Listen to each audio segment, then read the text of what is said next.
Olá pessoal, meu nome é Rafaela Karen, eu sou advogada, atualmente eu atuo na área militar, sou pós-graduanda em Direito Médico e Direito Público. Tá? Hoje eu vou ministrar para vocês a disciplina de Noções de Direito Administrativo.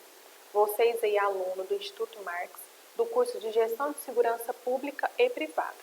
Então, o que é esse direito administrativo? Né? Muitas pessoas, quando ouvem, né, esse termo, se assustam, como se o direito administrativo fosse um bicho de 7 cabeças.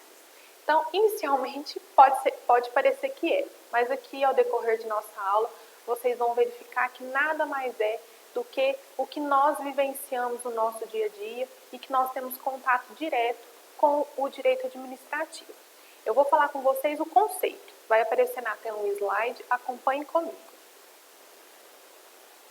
Para Eli Lopes Meireles, o direito administrativo brasileiro sintetiza-se no conjunto harmônico de princípios jurídicos que regem os órgãos, os agentes e as atividades públicas, tendentes a realizar concreta, direta e imediatamente os fins desejados pelo Estado. Volta aqui para mim. Então, gente, o que é a administração pública? A administração pública nada mais é aquele ente, né, os entes que nós vamos verificar aqui, responsáveis pelo interesse da coletividade. Através da administração pública, regido pelo direito administrativo, pelas normas, pelas legislações, que o interesse da coletividade ele é colocado em pauta. Tá? Então, quem que é essa administração? Nós temos dois tipos da administração. Administração direta e administração indireta. Antes de nós adentrarmos nos dois tipos de administração, nós vamos verificar o que é uma administração centralizada, descentralizada, a concentração e a desconcentração. Para ficar mais fácil, acompanhe o slide aí comigo. Centralizada. Executa as tarefas diretamente, ou seja, União, Estado, Distrito Federal e Município. Descentralizada. O Estado executa de forma indireta por meio de uma pessoa jurídica. Então, volta aqui para mim, só para a gente falar um pouquinho dessa centralizada e descentralizada. Então, pessoal, como vocês puderam verificar, a administração centralizada é aquilo que nós chamamos o quê? De União, Estado, Municípios e o Distrito Federal, né? Por meio dos gestores, né? Nós falamos aí de presidente, governadores, prefeitos, certo? E a descentralizada é quando a administração ela pega uma função que é inerente da administração, que a administração deve fornecer para todos os cidadãos, para a coletividade, e ela descentraliza e passa para uma pessoa jurídica, né? Uma empresa, por exemplo, que a gente pode citar, que a gente vai falar isso daí mais à frente, mas é para vocês terem isso em mente. Centralizada, Estado, União, Município, Distrito Federal. Descentralizada é quando tira deles e passa para outros órgãos exercer uma atividade inerente da administração, tá? Voltando para o slide. Concentração. Junção de atribuições. Exemplo. Existe uma Secretaria de Transporte e Urbanismo. Extingue o urbanismo e passa as atribuições para o transporte. Desconcentração. Divisão de atribuições, como se fosse uma empresa comum de cada departamento e suas competências. Então, volta aqui para mim. Pessoal, então o que é essa concentração e essa desconcentração?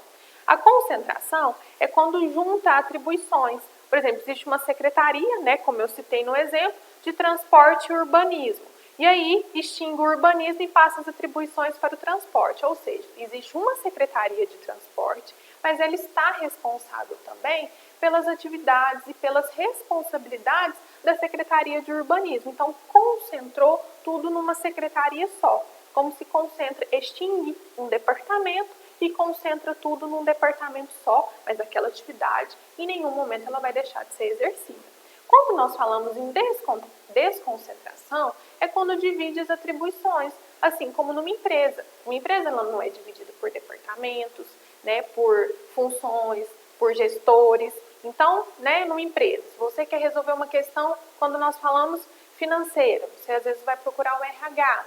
Se é uma situação que você precisa conversar diretamente com a diretoria da empresa, você vai na diretoria, onde que está ali os chefes, os subchefes, e assim por diante. Então, assim como existe numa empresa privada, comum, como é de costume, também existe na administração. Porque vocês concordam comigo que a administração ela é muito grande e são várias pessoas para lidar de uma coletividade toda. Vocês imaginam um único órgão para resolver e para conceder todos os direitos, todos os benefícios, fazer valer o que a lei nos traz de um país todo. Então, a gente sabe que isso é praticamente impossível e que nós não conseguiríamos atingir aí o objetivo. Então, é por isso que, por meio desses institutos, aquilo que está lá na União, no município, nos estados, no Distrito Federal, ali dentro eles têm vários órgãos, eles desconcentram, eles descentralizam, dá poderes para uma determinada secretaria, para um determinado órgão específico para resolver daquele determinado assunto, para que isso, dessa forma, a gente consiga atingir melhor o resultado e o foco principal da administração pública e do direito administrativo, que é o interesse da coletividade. Então, continuando, vamos acompanhar o próximo slide aí comigo. Descentralização. Quando nós falamos da descentralização, a gente pode falar dela de duas formas. Outorga, um Estado cria uma pessoa jurídica, ou por delegação, ou seja, já existe uma pessoa jurídica, o Estado irá delegar uma tarefa. Volta aqui para mim, por favor. Pessoal, um ponto importante aqui. Quando existe essa descentralização, não há hierarquia entre os órgãos. Então, criou-se um instituto, ou por meio da outorga, ou delegou, porque já existe uma pessoa jurídica e foi delegada àquela pessoa jurídica determinada função, não existe uma hierarquia. Não significa que aquela pessoa jurídica ela não tem que seguir os princípios que nós veremos aqui da administração, agir como administração, assim como o governador, o presidente, o prefeito, que são os gestores da administração direta. Mas não existe aquela hierarquia. Óbvio que existe uma forma de prestação de contas, isso é indiscutível. Mas a gente fala de hierarquia do quê? Existe uma pessoa jurídica responsável por determinada função. Isso não significa que tudo que aquela pessoa jurídica for fazer, ela tem que pedir autorização lá para o prefeito, lá para o governador ou lá para o presidente, porque senão isso perderia todo o sentido de descentralizar uma função da administração. Então, por isso é importante vocês lembrarem os dois institutos, outorga e delegação. Outorga é quando cria uma pessoa específica para exercer determinada atividade. E delegação, delega, é como a gente já ouviu muito falar, e delega uma função a determinada pessoa. A pessoa já não existe? Assim é no direito administrativo. Delega determinado poder, determinada função para uma pessoa jurídica já existente. Obviamente que preencha todos os requisitos. Então, e não esquecer que não tem hierarquia, tá certo? Tenho certeza que ninguém vai esquecer disso na hora da prova. Então, gente, só para finalizar, vamos voltar logo para o slide, uma parte importante aqui. Controle do Estado é finalístico, vocês vão ouvir muito falar disso. Analisa se está cumprindo as finalidades para a qual foi criada. Então, volta aqui para mim, por favor. Então, gente, o que eu falei para vocês. Não tem hierarquia, a partir do momento que aquela pessoa ela foi criada ou foi delegada determinada função, ela tem todos os poderes para atingir o resultado, ela tem autonomia para exercer, porém o Estado ele vai fazer o controle de que maneira? Finalístico, ou seja, foi criada determinada pessoa jurídica para tal finalidade. A finalidade, ela está sendo atingida?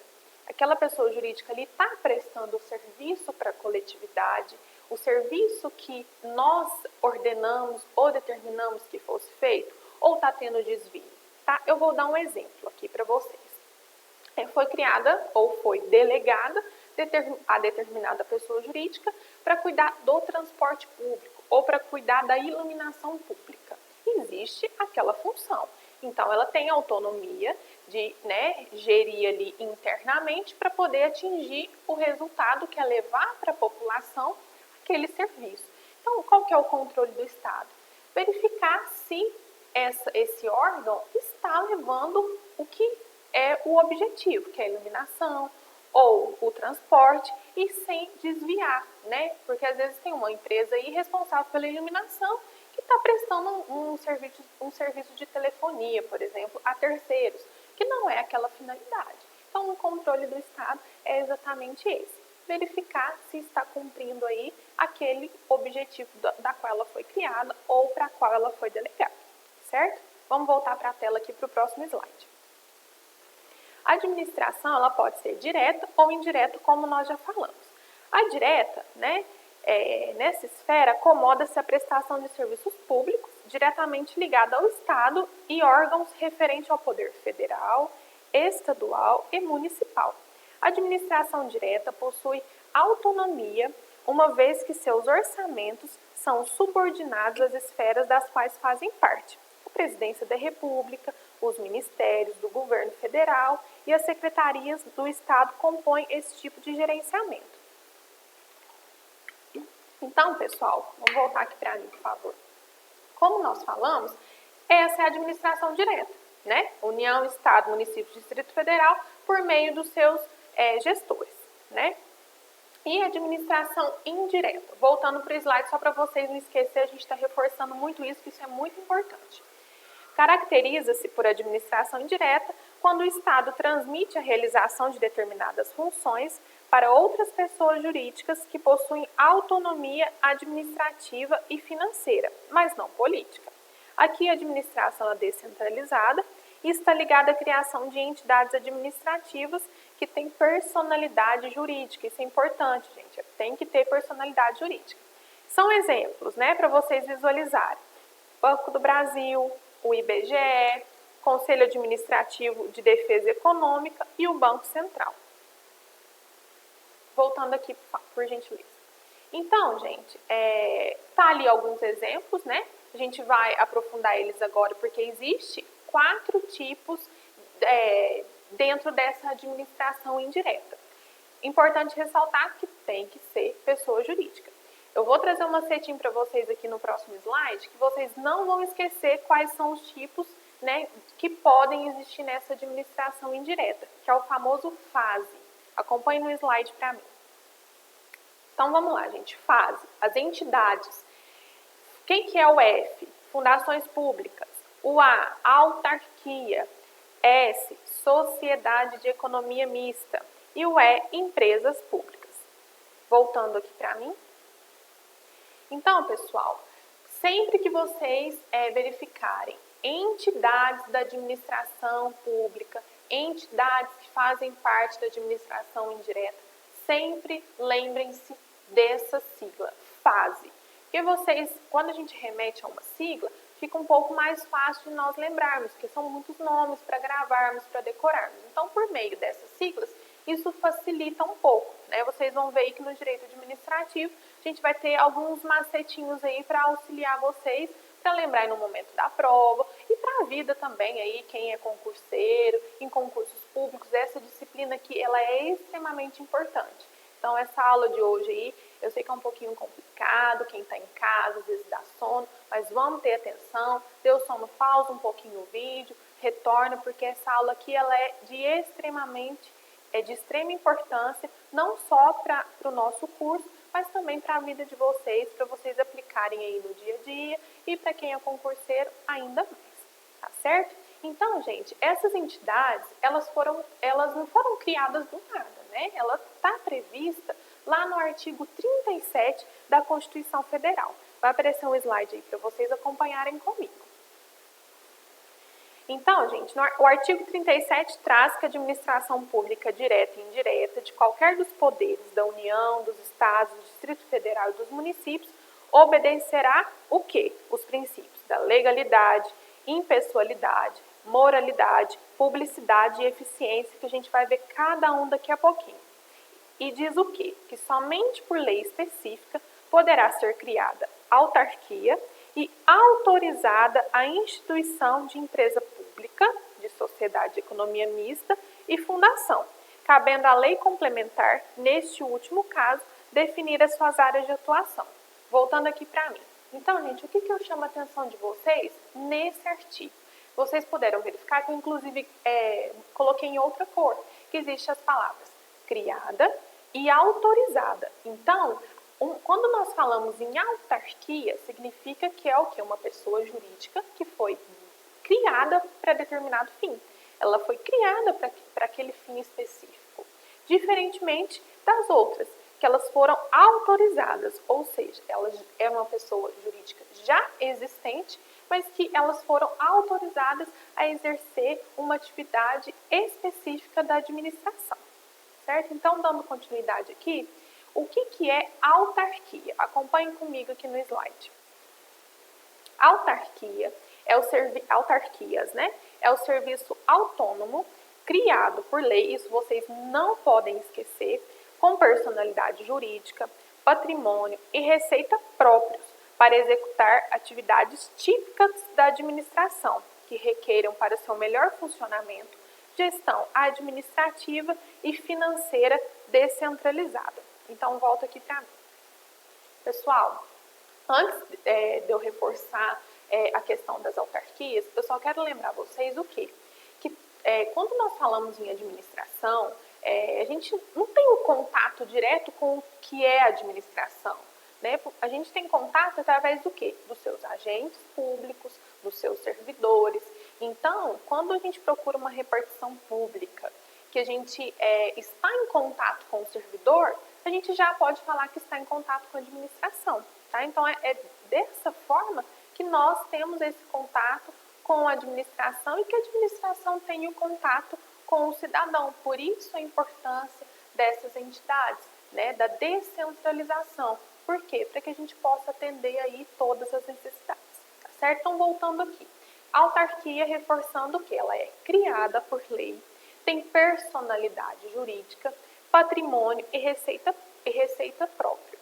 Ou seja, ela vai executar uma atividade típica da administração. Ou seja, aquela atividade que a autarquia ela vai exercer, ela é típica da administração, não pode ser exercida por outra pessoa, por outro órgão. Então, a administração ela vai e cria uma pessoa jurídica para exercer aquela atividade. Vou dar um exemplo clássico que vocês nunca mais vão esquecer, que é o INSS, gente. O INSS ele é responsável pelo regime de previdência no Brasil.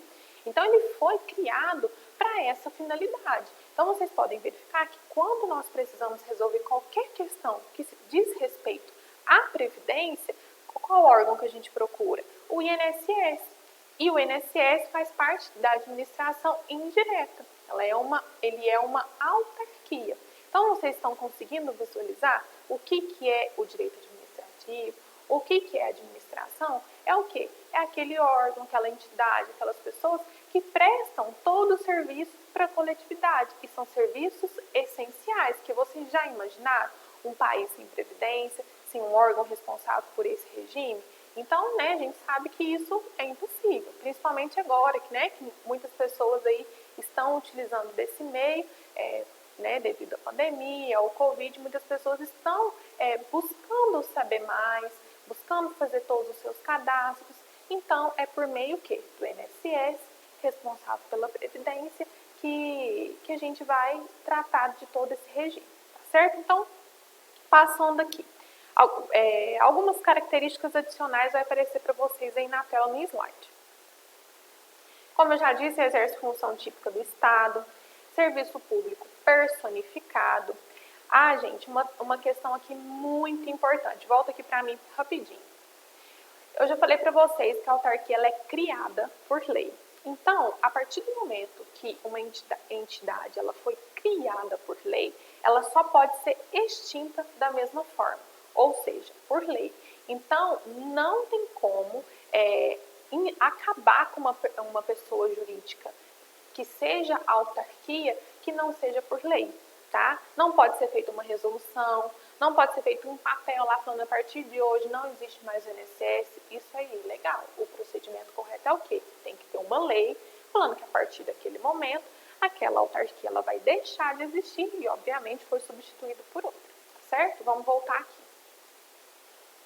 Ela é criada para manter o Estado mais organizado, pessoa jurídica de direito público, personalidade jurídica própria, patrimônio do ente que criou, ou seja, né, ou do Estado, ou do município, ou da União, ou do Distrito Federal.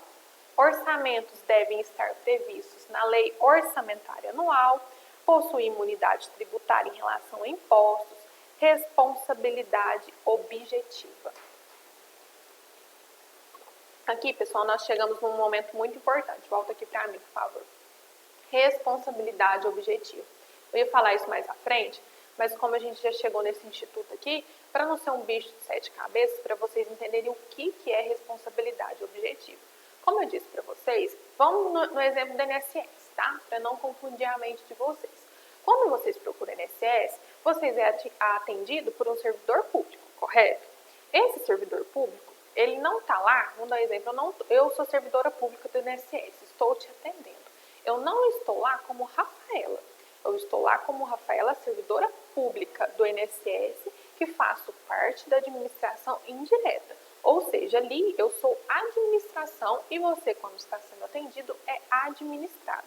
Então, todas as minhas atitudes ali não vai ser como Rafaela, vai ser como Rafaela, servidora pública.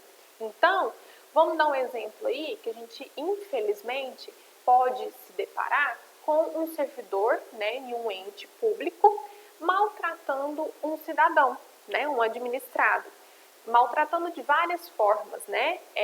Quando isso acontece, aquele cidadão que sentiu que teve seu direito lesado, violado, ele vai buscar o judiciário para ter reparo de alguma forma. Vamos pôr aí uma ação de indenização. Ou porque aquele ente, aquele servidor, ele teve alguma falha e por conta disso ele teve um prejuízo. Então, ele vai buscar ressarcir esse prejuízo. Quando ele busca ressarcir esse prejuízo, ele não vai buscar ressarcir o prejuízo da pessoa, Rafaela, que atendeu ele, e sim, né, do órgão, ou do município, ou do estado, ou da União, né, porque aquele servidor está ali como administração. Então, gente, quando isso acontece e é comprovado que o servidor realmente ele não agiu de acordo com os princípios que nós vamos verificar que são inerentes da administração pública, a administração pública ela pode ser responsabilizada, ela tem uma responsabilidade objetiva. O que é isso? A administração não estava lá, mas estava de forma indireta por meio do seu servidor. Então, o servidor, ele teve a responsabilidade subjetiva, ou seja, ele estava ali em contato com o cidadão que teve seu direito lesado e ele que efetuou o ato. Só que, quando a administração ela coloca um servidor, ela tem a responsabilidade objetiva, ou seja, ela está se responsabilizando pelos atos daquele servidor. Então, a administração, no caso aqui, vamos dar o exemplo do INSS, ele pode ser responsabilizado pelos atos do servidor que causou prejuízo ou dano ao direito de um cidadão. Quando isso acontece, a administração fica no prejuízo, gente? Obviamente que não. Se ficar comprovado que o servidor realmente agiu de maneira errada, né, não seguiu os princípios, agiu de má fé, ela poderá, a administração, fazer uma ação de regresso. O que é isso? Uma ação regressiva.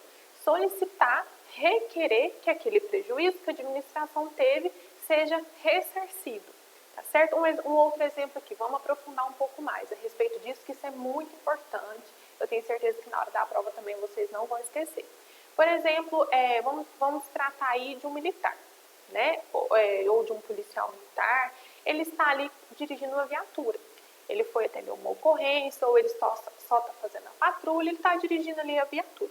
Quando ele está dirigindo a viatura, ele está dirigindo a viatura da administração, é um patrimônio da administração. Então, ele tem que agir com todo o zelo, né, com todo o cuidado possível. Obviamente que pode ter um acidente.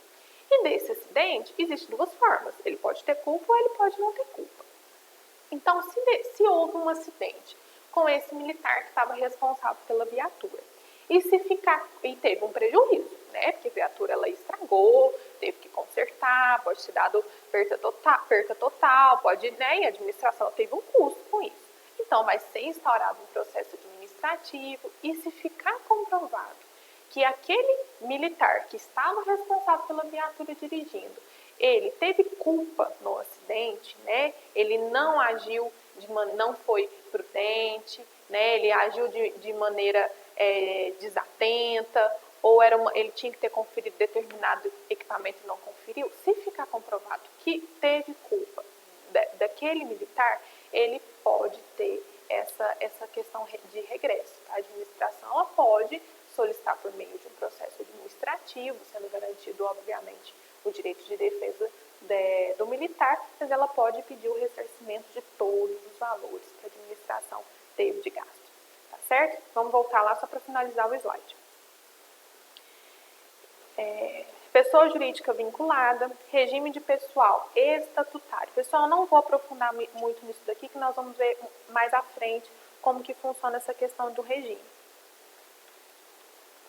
Dirigentes são indicados pelo chefe do executivo e não têm estabilidade, têm alguns privilégios processuais e alguns foros processuais específicos, que não vem ao caso a gente detalhar aqui, porque tem isso aqui tudo no material de apoio.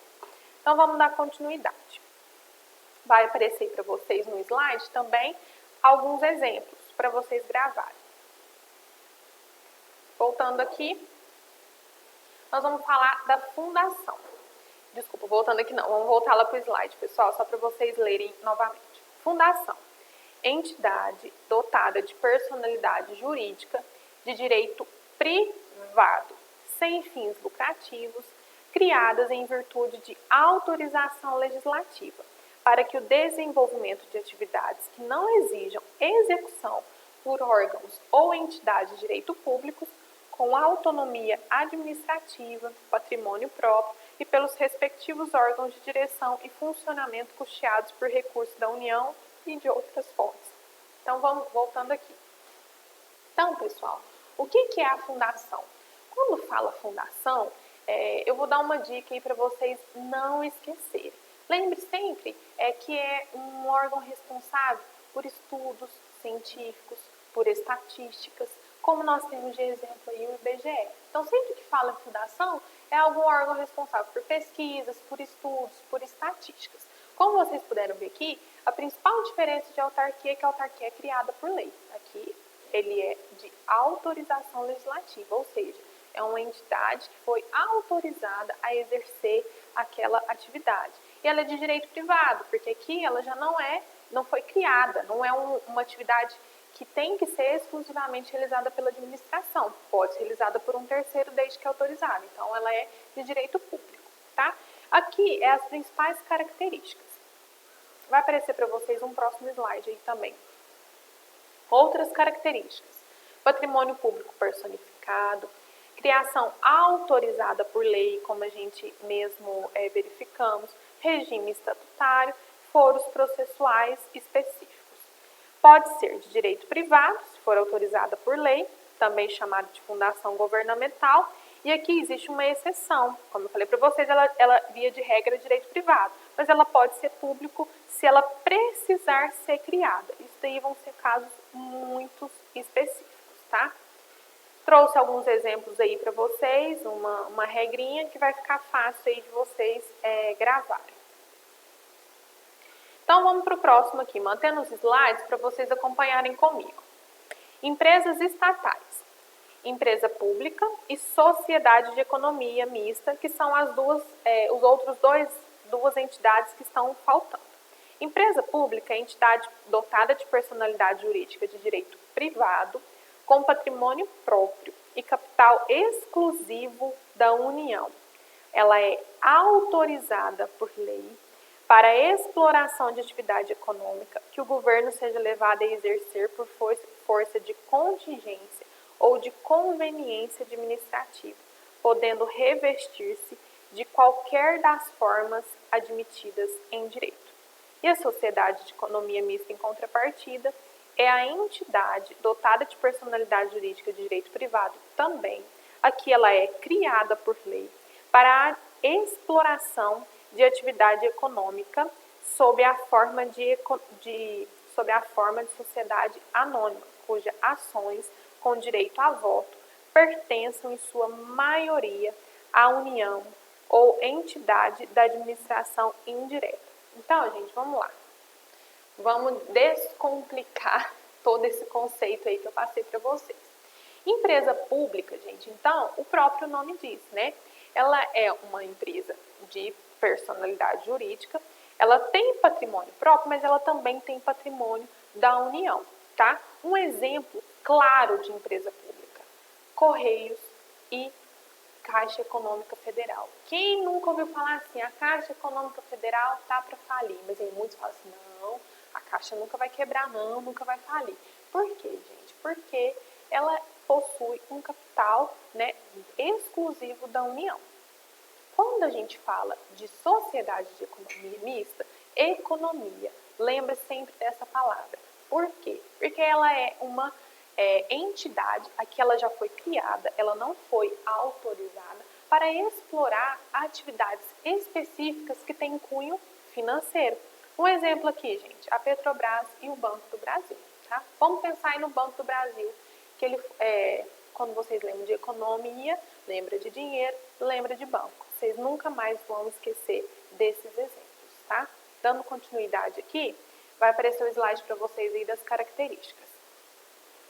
Objeto: prestação de serviço público, como nós já verificamos, ou exploração de atividade econômica.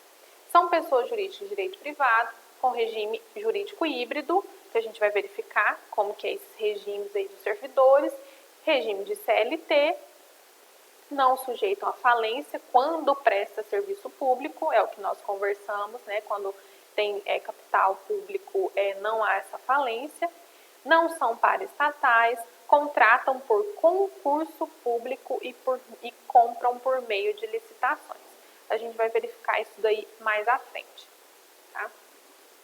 Dando continuidade aí, eu trouxe um esqueminha das principais diferenças que depois vocês aí tiram print, gravam, que fica fácil aí para auxiliar o estudo de vocês, tá? Trouxe um outro esqueminha aí com exemplos que vocês fica facinho de lembrar, não vão esquecer mais, tá? Então, pessoal, antes da gente dar continuidade aqui, a gente finalizou essa parte das entidades, tá? Peço que vocês gravem esses esqueminhas, tirem print e se tiverem dúvidas, podem estar comentando aí, entrando em contato com o Instituto, que a gente está à disposição.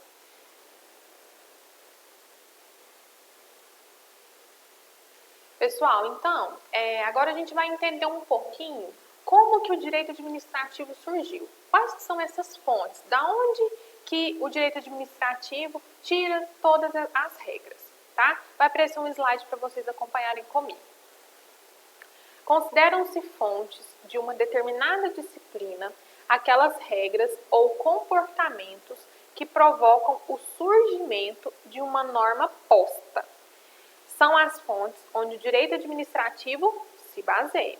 Para o direito administrativo, a enumeração das fontes que provocaram a sua definição representa um assunto que causa alguma divergência na doutrina, sem contar que inúmeros doutrinadores sequer cuidam desse tema. Sendo assim, faz importante apontar o entendimento da maioria, citando algumas fontes: a lei, a doutrina, a jurisprudência, os costumes e os princípios gerais do direito. Vamos então trabalhar aí cada um dessas fontes. Volta aqui para mim. Então, pessoal, como vocês puderam verificar, as fontes nada mais é o que? A origem que determina todas as regras e os comportamentos que a administração pública deve ter e deve, adotar por meio aí de seus gestores e de seus servidores públicos. Então, a primeira, gente, é a lei. A lei, todo mundo acredita que tem conhecimento que existe a lei, né? Ela é de forma escrita, então, como ela é ali uma fonte que está escrita, que está determinada, ela é a fonte primária. Ela é a fonte primária que o que está na lei é o que vai ali fundamentar todas as normas impostas e todos os comportamentos. Em seguida, nós temos aí a jurisprudência. Jurisprudência, o que é jurisprudência, gente? Muitas pessoas têm que buscar o poder judiciário para ter o seu direito garantido, correto? Quando várias pessoas acabam procurando o poder judiciário pelo mesmo motivo, ou pelo mesmo assunto, ou pelo mesmo tema, acaba que tem várias decisões, vocês concordam? E aí, como nós temos aí um poder judiciário muito grande, né? Cada juiz pode dar uma decisão de uma forma, pode ter um entendimento. Só que aí vai chegar um momento que vai ter vários juízes que vão ter o mesmo entendimento. Vários tribunais, por exemplo, o Tribunal de Minas Gerais, o Tribunal de Brasília, o Tribunal do Sul, o Tribunal de São Paulo, ele vai ter um entendimento que às vezes vai coincidir, às vezes o entendimento vai ser o mesmo. E quando isso coincide, que tem várias decisões com o mesmo resultado, com o mesmo entendimento, é quando torna-se uma jurisprudência, ou seja, já teve várias decisões judiciais decididas de maneira igual a cada caso. Então, é onde que torna essa chamada jurisprudência. Viu como a palavra é difícil, mas quando a gente fala o que torna-se bem fácil. Em seguida, tem a doutrina, que também é uma fonte secundária e subsidiária. Ou seja, quando nós não temos uma previsão na lei, não existe uma jurisprudência, vamos verificar o que a doutrina fala. O que é essa doutrina, gente? São os ensinamentos dos profissionais, dos estudiosos, que fazem livros, nomenclaturas, descrevendo sobre determinado assunto, sobre determinado tema, certo? Isso é o que nós chamamos de doutrina. E aí, gente, os costumes, ele é uma fonte secundária e indireta, e ela não está escrita, só que ela é uma fonte importantíssima. Nós não podemos desconsiderar aí os costumes. Por quê? Nós temos aí, ainda mais no Brasil, que é um país aí muito diversificado, com várias culturas. Vocês concordam comigo que quando a gente fala de regras, vamos pôr regras do estado ou regras do município. Às vezes o que se aplica para nós aqui, em Minas, em Uberaba, em Uberlândia, não se aplica lá no Nordeste, que a realidade às vezes é outra. Então, vou dar um exemplo aí que existe algumas cidades do país que adotam aquela cesta, famosa cesta, que é fechar o comércio num período de 2 horas, referente após o almoço. E isso é um costume daquela cidade ou daquele estado e acabou o quê? Tornando-se uma regra. Vocês concordam que é um comportamento da população, é uma regra, é um costume que não se aplica, às vezes, aqui em Minas, mas se aplica em outro local, e lá, via de regra, o horário de almoço, que para nós aqui é entre 1 e 2 horas, lá se torna 3, 4 horas. Isso é um costume, gente, e acaba pacificando um comportamento, acaba tornando-se regra. E a administração ela vai exigir que seja cumprido conforme a regra daquela cidade ou daquele estado. Assim como tem outros locais que tem aí horário de toque de recolher, o costume do horário de dormir, que pessoas que saem após aquele horário pode ser punidas porque sofreu uma sanção, porque está contra aquelas regras daquele local. Então, isso que é os costumes, gente. Então, por isso que ele é muito importante.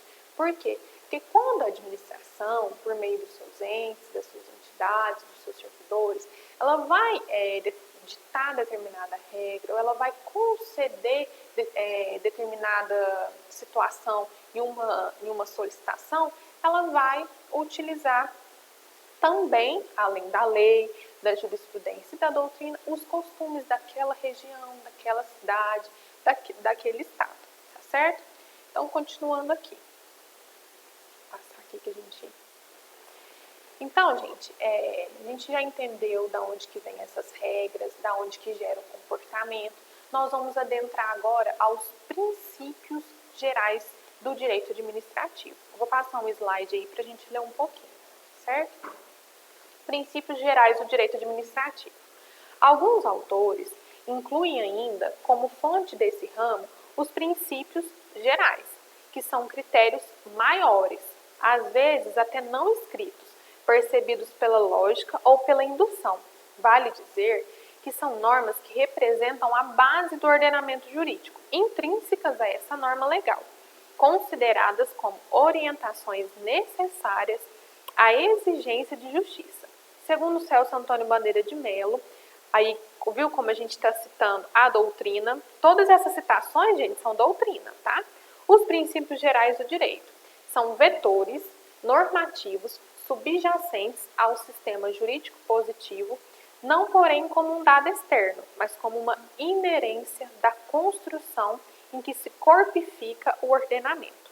São teses jurídicas genéricas que informam o ordenamento do Estado, conquanto não se achem expressos em texto legal específico.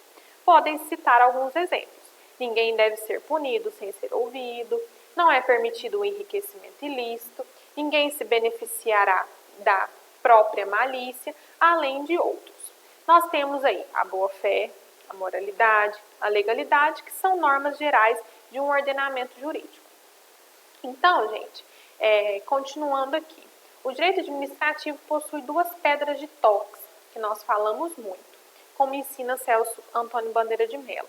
O que são essas pedras de toque? São os princípios básicos das quais decorrem todos os demais princípios. Então, existem vários, porém, existem dois que são basilares, que é o princípio da supremacia do interesse público e o princípio da indisponibilidade do interesse público. Então, vamos voltar aqui para mim. Pessoal, o princípio da supremacia do interesse público, eu acredito que se a gente fizer uma interpretação das palavras desse princípio, a gente já consegue imaginar um pouquinho o que é. Quando a gente fala supremacia do interesse público, o que vocês pensam? Fecha os olhos aí em casa e imagine, supremacia do interesse público. Significa o quê? Que o interesse público ele está sempre acima. O interesse público está acima de tudo e de qualquer coisa e de qualquer pessoa. Então, a administração, antes dela ditar qualquer norma, qualquer regra, que seja ela de conceder benefícios ou retirar, o que tem que se levar em consideração? O interesse público, a coletividade. Ele está sempre aqui, ó. Sempre penso assim, a administração pública e tá a coletividade, o interesse da administração, da administração, não, hein, gente? O interesse público, da coletividade, de todos os cidadãos está aqui, tá? O princípio da indisponibilidade do interesse. Da mesma forma que tem que prevalecer o interesse da coletividade, não significa que a administração ela pode fazer tudo. O interesse público ele não pode ser disposto de qualquer maneira. Existe um bem da administração, não quero mais, eu vou dispor dele. Também não é assim. Por quê? Porque aquilo ali não é da administração somente. Ela é da administração que está guardando, que está regendo, mas é do povo, é da população. Então, um exemplo aqui que eu trouxe para vocês, não vou nem passar o slide, vou só ler aqui para vocês acompanharem comigo. A administração que desapropria a residência de alguém para construir um hospital. Gente, quem nunca ouviu falar disso daqui? De uma pessoa que recebeu uma cartinha da administração informando que ali onde ela mora vai ser construído um hospital e aquela casa vai ser desapropriada. Mas o meu bem é o único bem que eu tenho, o bem é inviolável, isso não pode. Gente, pode. Por quê? O hospital, obviamente, que foi feito um estudo que seria necessário naquele local, às vezes porque não tem hospital, e de acordo com o tamanho, ou de acordo com a localidade, com o acesso, teria que ser ali. Também não é assim a administração chegar hoje e falar assim, não, vou resolver que vou construir um hospital aqui. Não é assim, gente. Óbvio que tem que ser feito um estudo, tem que ser feita uma análise e verificar qual que é o melhor local, onde vai ter o menor custo, onde vai ficar o melhor acesso para a população. Então, após feito todo esse estudo, ficou verificado que ali, não, onde é a casa do Sr. Joãozinho, é o melhor lugar. E aí o Sr. Joãozinho, que sempre morou ali a vida toda, vai ter que sair do seu imóvel. Sim, gente, ele vai ter que sair. Ele vai ser indenizado, obviamente, pelo valor do mercado. A administração ela vai efetuar esse pagamento, mas pelo interesse público, que é o hospital, que vai atender toda a coletividade, que é o necessário, o senhor Joãozinho, ele vai perder a casa dele, certo? Então, gente, é isso daqui que eu tinha colocado para vocês, né? Que em nome da supremacia, o poder público pode fazer quase tudo, ela só não pode abrir mão do interesse, porque os bens são indisponíveis, tá certo? Trouxe um artigo aqui da Constituição Federal, vai aparecer para vocês na tela, que eu acho importante vocês lerem, que resumem o que nós dissemos aqui. O artigo 1º da Constituição, no parágrafo único, todo poder emana, ou seja, vem do povo, que o exerce por meio de representantes eleitos ou diretamente nos termos dessa Constituição.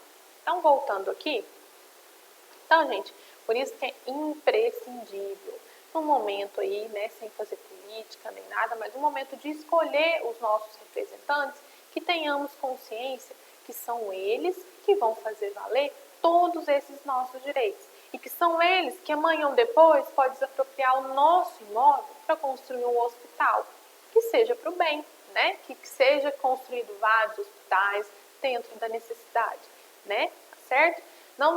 Feito isso, a gente vai partir para o artigo 37 da Constituição Federal.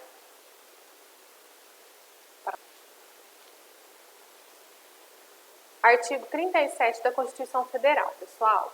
A administração pública, direta e indireta, de qualquer dos poderes da União, dos Estados, do Distrito Federal e dos municípios, obedecerá aos princípios da legalidade, impessoalidade, moralidade, publicidade e eficiência. É o famoso LIMP, gente. Gravem essa sigla, vocês vão ver muito isso daí, tá? Então, vamos aí verificar cada um deles. Volta aqui para mim. Então, gente, o princípio da legalidade. Nada mais é o quê? Quando a gente fala legalidade, o que vocês pensam? Quando eu falo de princípios, eu gosto muito de falar o quê para os meus alunos? Pessoal, feche os olhos. Quando vocês não souberem, nunca tiverem ouvido falar do termo, feche os olhos e pense o que aquilo ali lembra para você. Porque nós temos os nossos princípios, né? De acordo com a vida de cada um, e a gente vai pensar naquilo ali. Quando a gente fala legalidade, o que essa palavra nos traz? Lei. Então, o que isso quer dizer? Que a administração só pode fazer aquilo que está previsto em lei, ou deixar de fazer aquilo que está previsto em lei. Vocês já ouviram falar muito aquele ditado? Se não tá na lei, não é proibido. O que não é proibido é permitido. Né, que eu tinha esquecido um pedaço do ditado. Então, gente, é isso. Quando a gente ouve assim, o que não é proibido é permitido, vale para a administração? Óbvio que não, tá? A administração, se não está previsto que ela pode fazer, ela não pode fazer. Ela só pode fazer aquilo que está previsto, tá certo? Então, em continuidade a isso, o que é o princípio da impessoalidade, gente? Eu vou ler um conceito doutrinário para vocês aqui, para vocês irem treinando quando vocês escutar essa palavra doutrina. Aparece aí na tela para nós. Esse conceito, gente, ele foi dado pela Daiane Garcias Barreto. Objetiva coibir a prática de atos que visem a atingir fins pessoais, impondo assim a observância das finalidades públicas. O princípio da impessoalidade veda atos e decisões administrativas motivadas por represálias, favorecimento, vínculos de amizade, nepotismo, dentre outros sentimentos pessoais vinculados dos fins coletivos. Então, pessoal, voltando aqui, eu gosto muito de falar nesse princípio, porque aqui a gente vê muito, a gente vai sempre lembrar de alguma coisa na prática. A impessoalidade nada mais é o quê? Como eu disse para vocês lá no início da aula, o servidor público, quando ele está ali, ele está como servidor público, não como pessoa. Eu não estou ali como Rafaela, estou com Rafaela como servidora. Então, todos os meus atos, ele tem que seguir o quê? O interesse da coletividade, como nós já vimos aí da supremacia do interesse público. É o interesse público e não o meu interesse.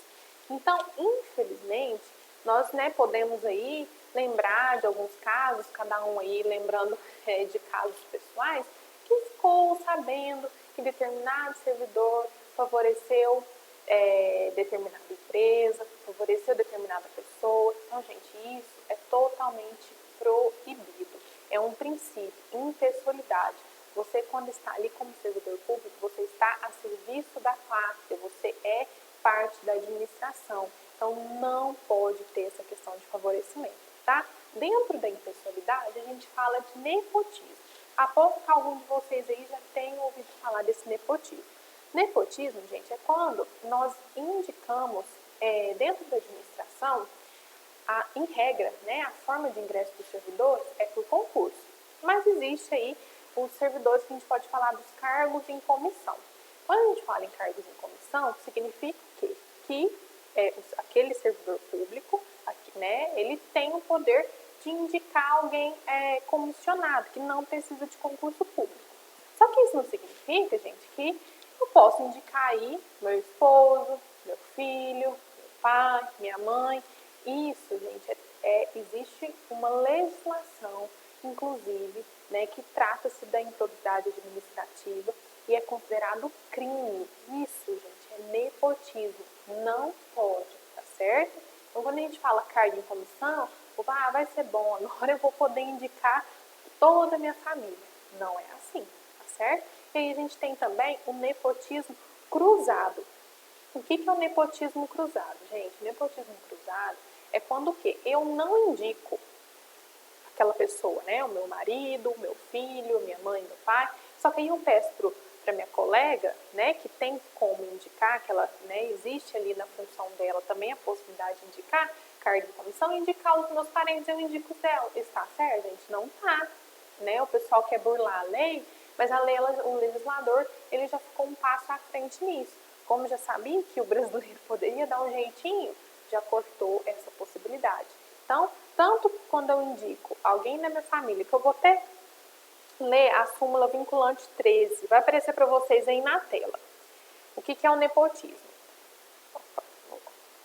A nomeação de cônjuge, companheiro ou parentes em linha reta, colateral ou por afinidade até terceiro grau, inclusive da autoridade nomeante ou de servidor da mesma pessoa jurídica, investido em cargo de direção, chefia ou assessoramento para o exercício de cargo em comissão ou de confiança ou ainda de função gratificada da administração pública direta ou indireta em qualquer dos poderes da União, dos Estados, do Distrito Federal e dos municípios, compreendido o ajuste mediante designações recíprocas, viola a Constituição Federal.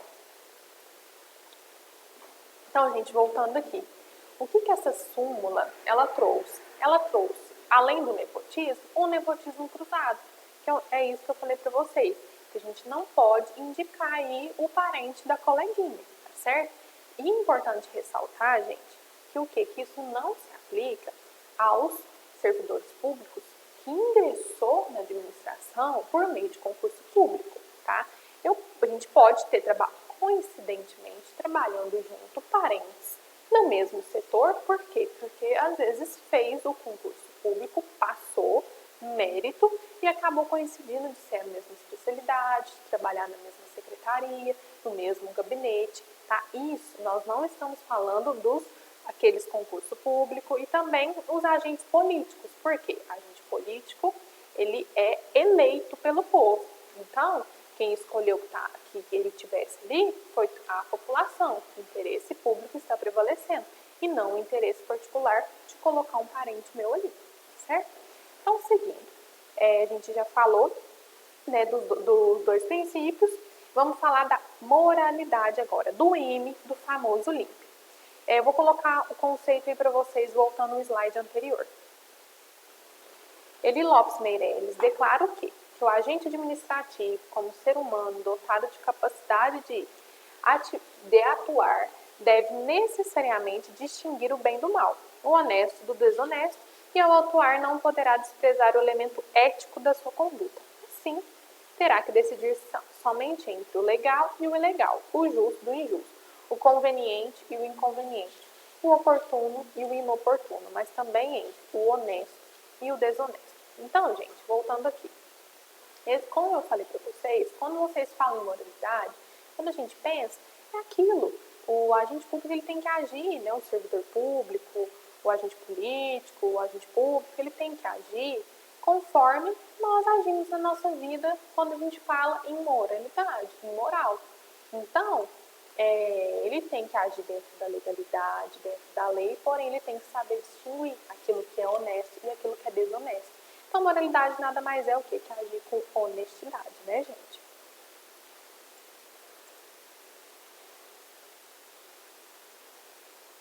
O princípio da publicidade, tá?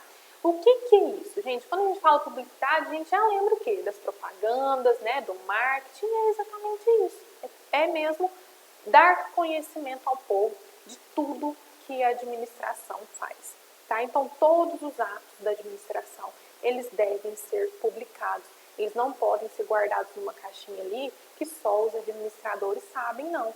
É direito do povo ter acesso. Ah, mas eu nunca fiquei sabendo de nada. Pode ser porque às vezes você não tenha procurado, às vezes você não entrou no portal. Quem teve curiosidade aí já entrou no portal para verificar o salário dos servidores, do prefeito, dos vereadores, do presidente.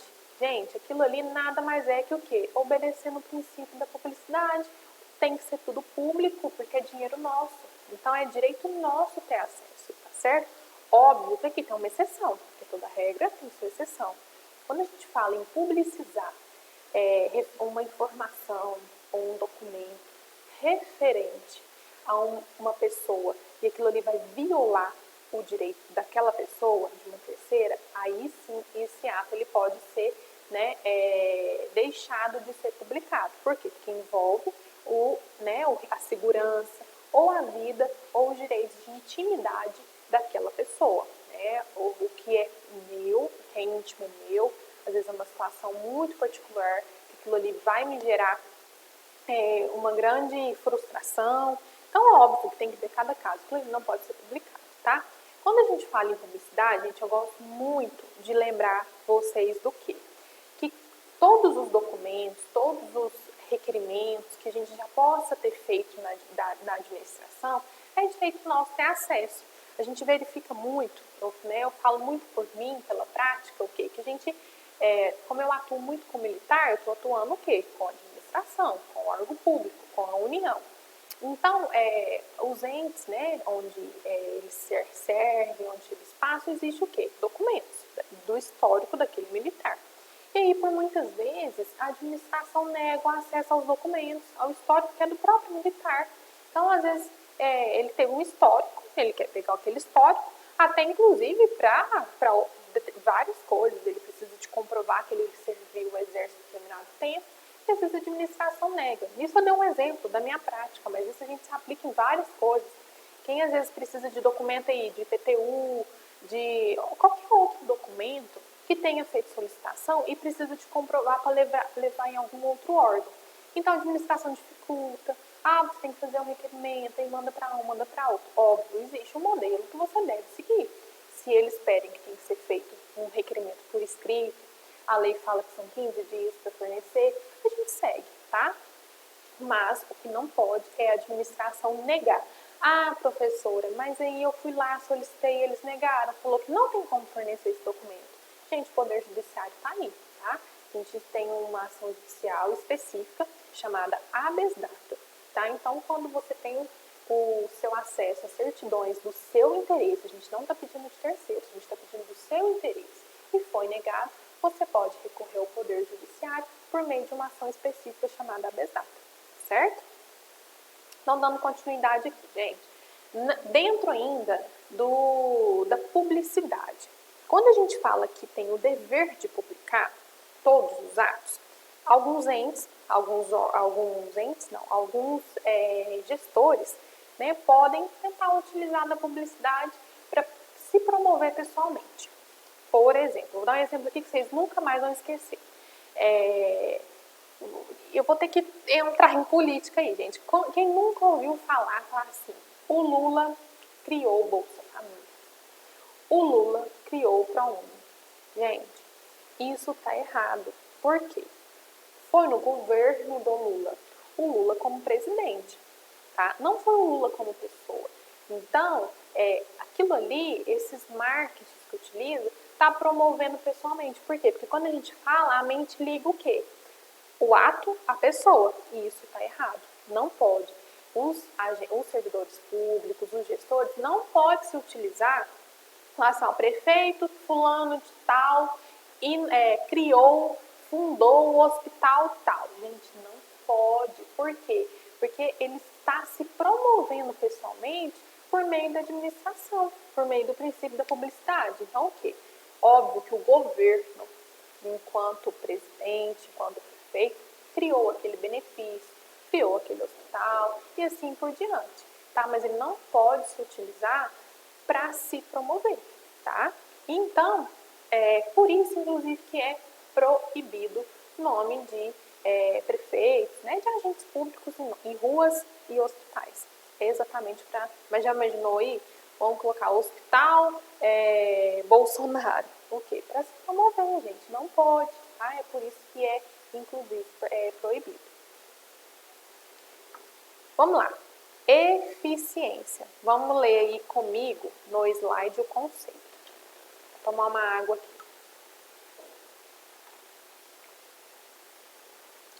Eli Lopes Meireles definiu o princípio da eficiência como o que se impõe a todo o agente público de realizar suas atribuições com presteza, perfeição e rendimento profissional. É o mais moderno princípio da função administrativa, que já não se contenta em ser desempenhada apenas com legalidade, exigindo resultados positivos para o serviço público e satisfatório atendimento das necessidades da comunidade e de seus membros. E acrescenta que o dever da eficiência corresponde ao dever da boa administração, ser eficiente quanto aos meios e aos resultados. Volta aqui para mim, gente. Então, o que é esse princípio, gente? Significa o quê? Que os servidores públicos, né, os administradores, utilizando assim que nós abrangemos todos os tipos, eles têm o quê? O dever de cumprir, né, com aquilo que lhe foi proposto. Porém, ele tem que seguir os melhores meios, ou seja, vamos falar de valores, da forma mais econômica, da forma correta, não pode se utilizar um meio inadequado. Eu vou dar um exemplo para vocês aí, a gente vai ver mais à frente, que para comprar existe um processo específico que é a licitação. E aí precisa urgente, eu não vou trazer em questão, gente, agora o país em época de pandemia, porque teve algumas exceções de compra. Vamos pensar que nós não estivéssemos em pandemia. E aí fosse necessário comprar, vamos pôr máscaras. Mas nós não estaríamos na realidade que nós estamos hoje, tá? E aí precisa ser rápido, porque o hospital está acabando as máscaras, é um procedimento comum. E aí é uma quantidade grande, precisa de um processo específico, e aí aquele administrador, para atingir rápido, porque ele precisa cumprir um prazo, ele burla, ele conhece uma pessoa, né, uma empresa, que fornece as máscaras, pode até ser que seja a empresa mais barata, só que aí ele burla e não faz o processo administrativo. Ele atingiu o resultado? Sim, ele conseguiu entregar as máscaras no tempo certo, no local certo, com a qualidade que foi pedida e às vezes até no preço que foi pedido. Só que ele burlou o procedimento específico, então ele não foi eficiente. Por quê? Porque ele entregou o resultado, mas ele não seguiu os meios corretos. Então, assim, é em tudo, gente. Então, sempre que tiver que adquirir bens, produtos, ou que seja de qualquer serviço, qualquer coisa que tem que ser entregue para a coletividade, tem que seguir aquele resultado, porém ele tem que seguir o melhor meio, o melhor preço, a melhor qualidade dentro das possibilidades. Isso é ser eficiente, tá certo? Então, prosseguindo aqui, gente, esses são os princípios do LIMP, que estão explícitos, né, na Constituição Federal, eles estão escritos ali. Porém, além deles, a gente tem vários outros princípios, que nós não vamos conseguir falar de todos aqui, né, na nossa aula, mas que não estão escritos, mas que existe. Um deles, não está ali no artigo 37, né, mas que é importante a gente falar, é do princípio da isonomia. Eu acredito que a maioria de vocês já devem ter ouvido falar disso. O que é o princípio da isonomia? É que todos devem ser tratados iguais, né? E os desiguais de acordo com a sua desigualdade. Então, isso significa o quê, gente?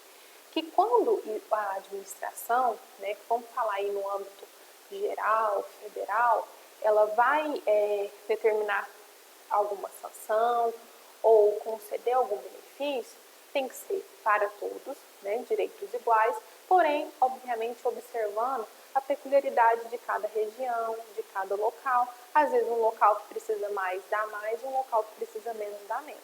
Então, esse é o princípio da isonomia, tá? Um exemplo que eu trouxe para vocês, fugindo dessa questão de benefícios, mas é na questão do limite de idade para concurso público, né? Antes dessa reforma da Previdência, trazendo um pouquinho aí para a minha prática, a gente pode identificar que vários concursos têm várias limitações de idade, tá? É legal essa limitação? Então, sempre que me fazem essa pergunta, eu devolvo uma pergunta. Existe lei que prevê essa limitação? Quando a gente fala aí de militares, antes dessa reforma, quando existia uma diferenciação de carreira, militares de carreira e militar temporário. Militar de carreira tinha um estatuto específico, falando de idade, mas quando a gente falava de temporário, ficava vago, não tinha. Eles limitavam a idade para temporário. Então, isso foi muito discutido. Por quê? O princípio da isonomia. Se não está na lei, se eles não podem proibir, é aquilo que a gente falou, isonomia com legalidade, eles não podem criar, tá? Então, sempre que vocês se questionarem essa questão de idade em edital, o edital faz lei entre as partes, mas o edital ele tem que ser fundamentado numa lei. Então, é sempre verificar isso para ver se essa limitação ela é legal ou não. Ah, professora, mas aí não está me diferenciando de outros concursos? Gente, o princípio da isonomia é ser igual, certo? Mas também é tratar os desiguais de maneira desigual. Então, se aquela carreira, existe um fundamento que o legislador limitou a idade. Por quê? Porque às vezes precisa de robustez física, às vezes precisa, né, de um porte físico, que às vezes uma pessoa numa idade tão avançada não vai ter. Então, se existe um fundamento, existe uma lei, tá tudo certo, tá certo? Então, gente, vou pincelar bem rápido para vocês aqui outros princípios que não estão previstos ali no artigo 37. É o princípio que nós podemos falar da razoabilidade e da proporcionalidade. O que é esse aqui? É o quê? Que os atos, eles devem ser razoáveis e devem ser proporcionais, sem exagero. Vou dar um exemplo aqui bem rápido, bem prático, que vocês não vão esquecer mais. Quando a gente fala em vigilância sanitária, vocês, né, têm conhecimento que a vigilância sanitária, a gente vai ver mais à frente aí, pelo poder de polícia, ela pode adentrar no estabelecimento e fazer uma fiscalização. Se aquele estabelecimento não estiver adequado, ela pode dar uma sanção. Então, vamos pegar 2 restaurantes de exemplo. Um restaurante está tudo dentro das normas, no entanto, o banheiro não tem a medida exigida em lei para cadeirante. E um outro segundo restaurante, ele está com o quê? Com alimentos todos vencidos, com a despensa totalmente suja, inadequada. Foram encontrados, inclusive, alguns ratinhos lá. Então, assim, vamos pôr a sanção do primeiro, que é só do banheiro, tá tudo certo, é só o banheiro que precisa aumentar a parede. E do segundo, que está tudo vencido, tudo sujo, tudo inadequado, vai ser a mesma? Não pode, gente. Por quê? É o princípio da proporcionalidade. A sanção ela deve ser de acordo com o ato, tá? E da razoabilidade também. Então, pode ser que, às vezes, naquele primeiro, ele só aplica uma multa e dá um tempo para adequar. E, às vezes, no segundo, haja aí um fechamento até que se adeque às normas. Então, esse é o princípio da proporcionalidade. E o princípio do contraditório da ampla defesa. Gente, esse princípio aqui é importantíssimo, esses 2 princípios. Porque vocês vão ver isso daqui em tudo, não só no direito administrativo. Nada mais é o quê? O direito, né, do administrado ou de qualquer cidadão ter conhecimento dos fatos que estão lhe sendo imputados e fazer sua defesa, tá? Por exemplo, nessa questão do restaurante. Se às vezes houve uma denúncia e ele foi notificado, ele tem direito de mostrar que aquilo ali não está de acordo. Isso é contraditório e ampla defesa, tá? Ele vai rebater aqueles argumentos, mostrar as razões dele, fazer a sua defesa, porque ninguém pode ser punido sem ter conhecimento e sem ter o direito de se defender. Agora, se chegou ali, foi constatado, não tem como negar, né, gente? Não pode falar que contraditório e ampla defesa não foi garantido, tá certo? Inclusive, a súmula vinculante 5 do Superior Tribunal Federal, do Supremo Tribunal Federal, desculpa, ela traz o seguinte: a falta de defesa técnica por advogado no processo administrativo disciplinar não ofende a Constituição. O que significa isso? Que todos os servidores públicos, né, como administradores, ali, fazendo parte tanto da administração direta quanto indireta, eles têm um direito a se defender quando existe uma instauração de processo administrativo. Vamos voltar aqui rapidinho um exemplo. Lembra, lá no INSS, eu falei para vocês que aquele servidor, se ele maltratar o cidadão, ele poderá, né, ter a ação de regresso lá do INSS. Então, gente, antes do INSS cobrar dele, ou aquele militar da viatura, ele vai ter um processo administrativo, ele vai ter o direito o quê? De se defender, de mostrar o lado dele, que é o contraditório e ampla defesa. Só que isso não significa o quê? Que ele tem que obrigatoriamente estar representado por um advogado. Ele pode, inclusive eu oriento que deve. Porém, se ele não optar por não estar representado, lá na frente ele não vai poder falar assim: ah, eu não tinha advogado, tá errado esse processo. Não pode, viu, gente? Por quê? Porque foi uma opção dele, era uma faculdade dele ter representação por um profissional e ele optou por não estar representado. Inclusive, o STF já se posicionou a respeito disso, tá? Dando continuidade aqui, vamos ao princípio da continuidade. O que esse princípio da continuidade, ele traz para nós? Eu vou mostrar o slide aí para vocês lerem comigo. Também chamado de princípio da permanência, consiste na proibição da interrupção total do desempenho de atividades do serviço público, prestadas à população e seus usuários. Entende-se que o serviço público consiste na forma pelo qual o poder público executa suas atribuições essenciais ou necessárias ao administrados. Diante disso, entende-se que o serviço público, como atividade de interesse coletivo, visando a sua aplicação diretamente à população, não pode parar. Deve ele ser sempre contínuo, pois sua paralisação total ou até mesmo parcial poderá acarretar prejuízos aos seus usuários. E não somente a eles, tendo em vista que esses prejuízos poderão ser exigidos ressarcimentos e até mesmo indenizações, que recairá esses prejuízos aos próprios servidores públicos. Então, voltando aqui, gente, o que significa isso? Que os serviços que a administração presta são serviços essenciais.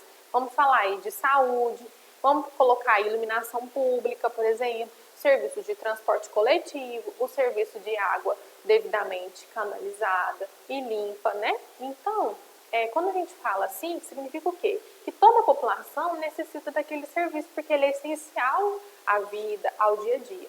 Então, esses serviços, eles não devem ser interrompidos. Óbvio que tem alguns que haverá a necessidade de interrupção. Vamos dar exemplo aí, iluminação pública. Quando a gente fala de interrupção de iluminação pública, ela pode acontecer? Pode, desde que haja aviso prévio. Se não tiver esse aviso prévio, vocês concordam que muitos aí, por exemplo, comerciantes que trabalham com alimentos perecíveis, eles podem ter vários prejuízos? Então, se não teve o aviso e o comerciante teve prejuízo, ele inclusive pode ingressar com uma ação judicial, tá? Mas, se com 2 dias de antecedência teve um aviso prévio que naquele dia, naquele horário, ficará sem energia, tá tudo certo. Assim como acontece com a conta de luz, que a gente não paga. Não vem ali um aviso, você está em débito, você está em débito. Então, gente, se houve esse aviso e o pagamento ele não foi feito, pode ter o corte da iluminação, da luz, tá? Isso não acarreta indenização por danos morais, porque houve um aviso prévio, que é imprescindível nesses casos aí. Um outro princípio, gente, é o princípio o quê? Da autotutela. Vamos ler comigo aí na tela e no slide. Só tomar uma água aqui.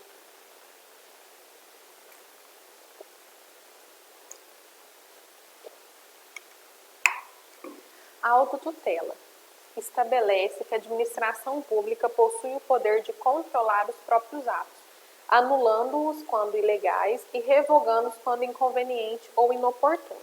Assim, a administração não precisa recorrer ao poder judiciário para corrigir seus atos, podendo fazê-los diretamente. E tem 2 súmulas que traz esse princípio. Na 346 do STF, que a administração pública pode declarar a nulidade dos seus atos, e a 473, que traz que a administração pode anular seus próprios atos quando eivados de vício que os tornam ilegais, porque deles não se origina o direito, ou revogá-los por motivo de conveniência e oportunidade, respeitados os direitos adquiridos e ressalvados todos os casos à apreciação judicial. Então, gente, voltando aqui, o que significa esse princípio da autotutela? Lembra que eu falei para vocês que quando cria um ente não tem hierarquia, que o controle do Estado ele é finalístico? Então, gente, esse princípio da autotutela nada mais é o quê? O poder da administração, seja ela direta ou indireta, de rever os seus atos e de convalidá-los, né? Então, a administração, quando ela fez determinado ato e verificou com o passar, às vezes, dos dias ou dos meses, que aquele ato ali, ele teve uma falha, ela pode ou anulá-lo ou revogá-lo.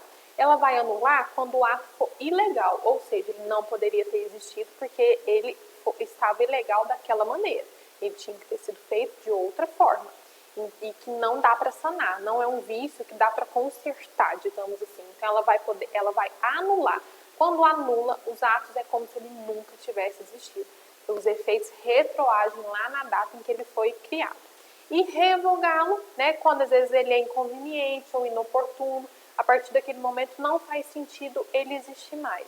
Então, daquela data para frente, ele não vai ter efeito mais. Então, lembre-se sempre, dentro da autotutela, a administração vai poder encerrar algum dos seus atos, anulando ou revogando, aí dependendo de cada caso, certo? Então, é isso. Eu vou aparecer um slide aí para vocês, só para reforçar o que eu disse. A revogação, ele conserva os efeitos produzidos, né, até o tempo que operou, e a anulação tem efeito retroativo, por razões de ilegalidade e ilegitimidade. É o famoso ex nunc e ex tunc, que vocês aí depois vão treinar em casa aí, esse efeitinho para vocês não esquecerem.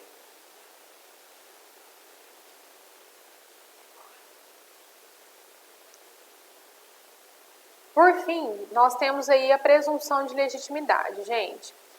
Vamos acompanhar comigo. Tem-se que a lei considera que tais ações são verdadeiras e estão legalmente corretas, até que prove o contrário. Nesse caso, em regra, a obrigação de provar que a administração pública agiu com ilegalidade ou com abuso de poder é de quem alegar. Dizemos, então, que o ônus da prova é de quem alega. Tá certo? Então, gente, voltando aqui para mim. Então, essa presunção de legitimidade significa o quê? Que todos os atos praticados pelos administradores, eles têm presunção o quê? De legitimidade e de veracidade. Significa que todos aqueles atos, eles são legítimos e verdadeiros, até que prove o contrário. Então, se eu, na condição de administrado, eu entendo que aquele ato ele não é verídico, ele não é legal, quem tem que provar sou eu. Vamos dar um exemplo clássico aqui, gente. Imagine um policial exercendo legalmente a sua função de guarda de trânsito enviou um DETRAN que você transgrediu certa norma pertinente, né, às regras de trânsito. E aí você é notificado. Então, aquela notificação, ela tem presunção o quê? De veracidade, que aquela infração, ela é verídica. Porém, se eu, na condição de administrado, entendo que não é, e tenho como provar que não é, que eu não estava ali naquele local, que eu não fui parado, que eu tenho prova que eu estava em outro local naquele momento, então cabe a mim levar conhecimento da administração os fatos e provar que aquele ato não é legítimo, tá? Então, sendo assim, a gente encerra essa parte de princípios. Dando continuidade, a gente vai entrar o quê? Nos poderes. Foi ótimo a gente ficar aí, por fim, com essa presunção de legitimidade, que vocês vão ter um raciocínio aí perfeito. Por quê? Porque já que presume-se verdadeiros todos os atos praticados pela administração, significa que a administração ela tem determinados poderes, correto? Como nós já vimos aí. Então, nós vamos aqui desmiuçar um pouquinho cada um desses poderes da administração. Acompanhe comigo no slide. Os poderes administrativos são poderes para alcançar a finalidade com maior interesse público. Nós já vimos aí, né, gente, o princípio da eficiência. Então, o primeiro poder é o poder vinculado, que é quando a lei confere à administração pública poder para a prática de determinado ato. Exemplo, concessão da aposentadoria, autorização para construir. Discricionário, quando o direito concede à administração poder para a prática de determinado ato, com liberdade de escolha. Gente, vem aqui para mim que eu vou explicar um pouquinho para vocês esses dois poderes e a diferenciação que vocês vão gravar e não vão esquecer mais. O poder vinculado, lembra que eu falei que a administração só pode fazer aquilo que está na lei?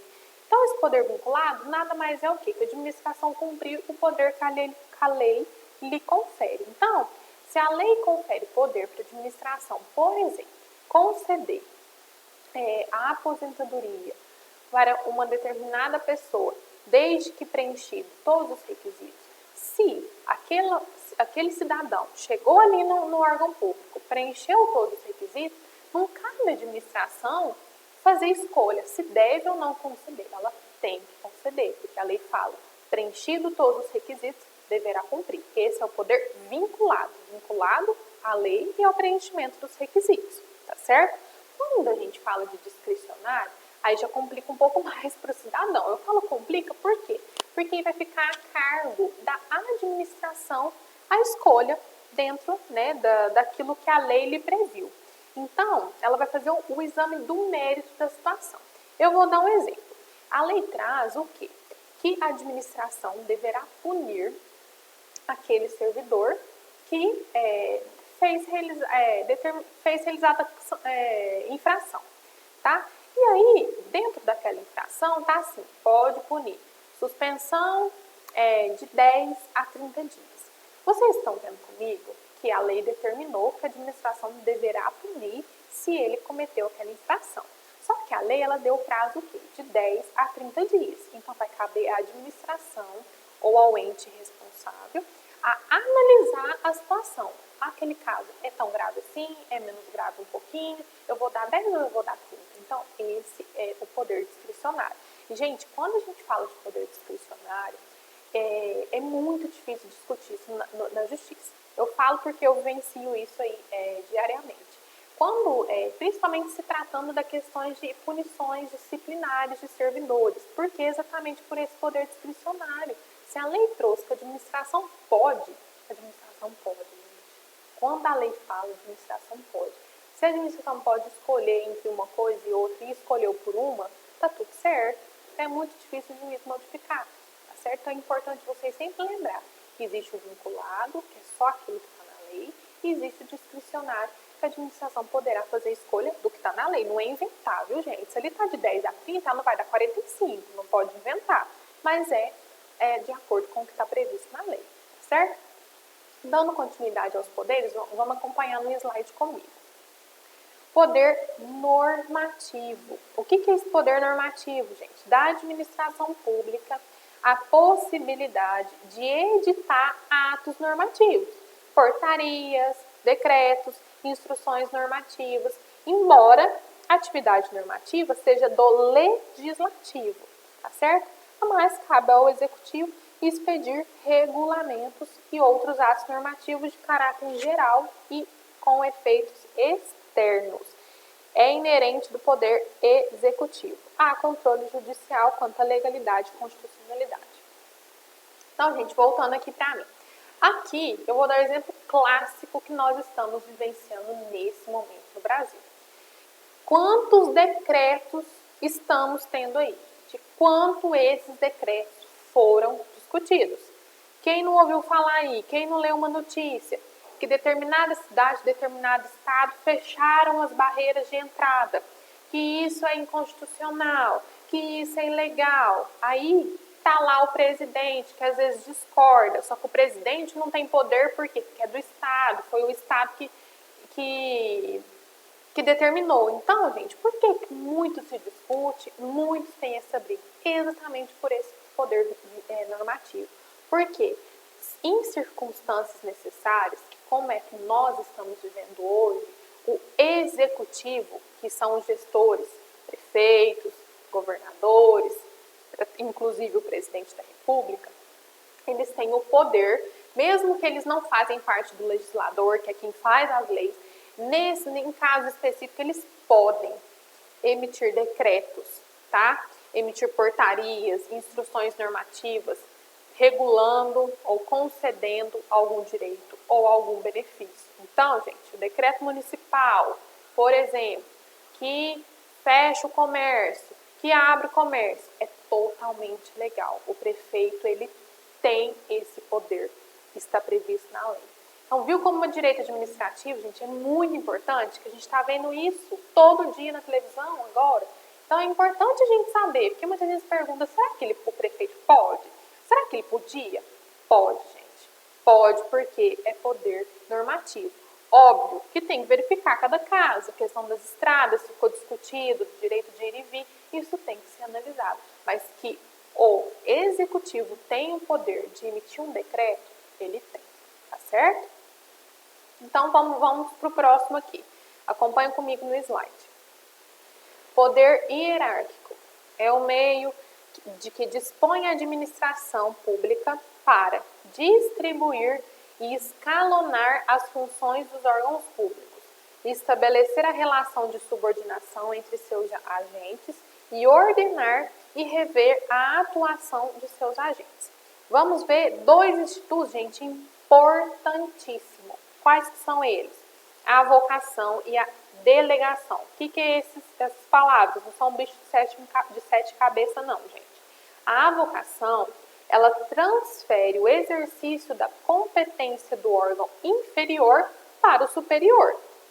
E a delegação transfere o exercício de competência do órgão superior para o inferior. Então, gente, o que é isso daqui? Vamos voltar aqui comigo. Significa o quê? Que o poder hierárquico, a gente já viu lá no começo, quando a gente fala de descentralização, lembra um pouquinho isso daqui. É o quê?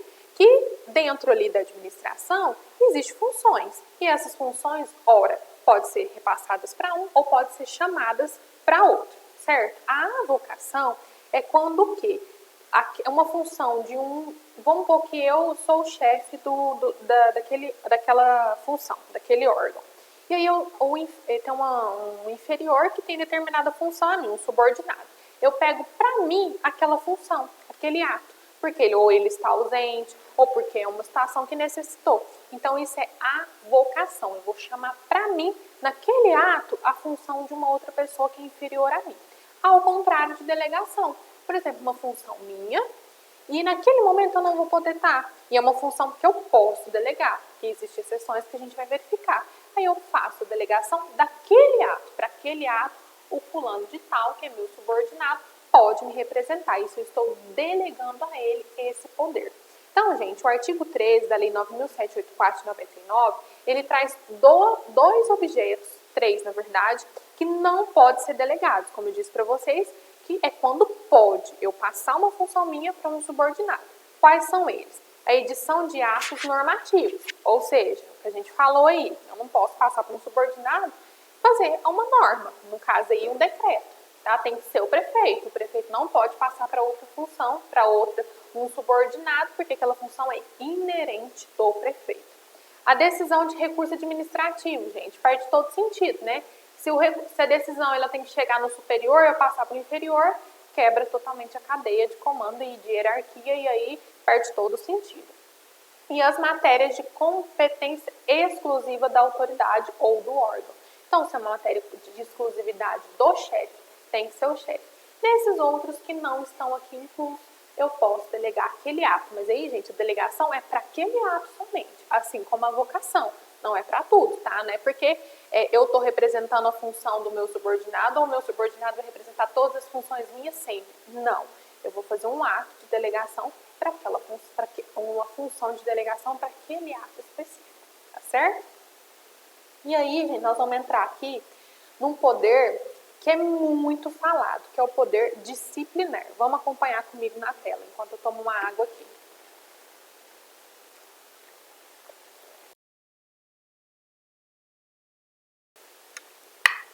É conferido à administração para apurar infrações e aplicar penalidades funcionais a seus agentes e demais pessoas sujeitas à disciplina administrativa, como é o caso das que por elas são contratados.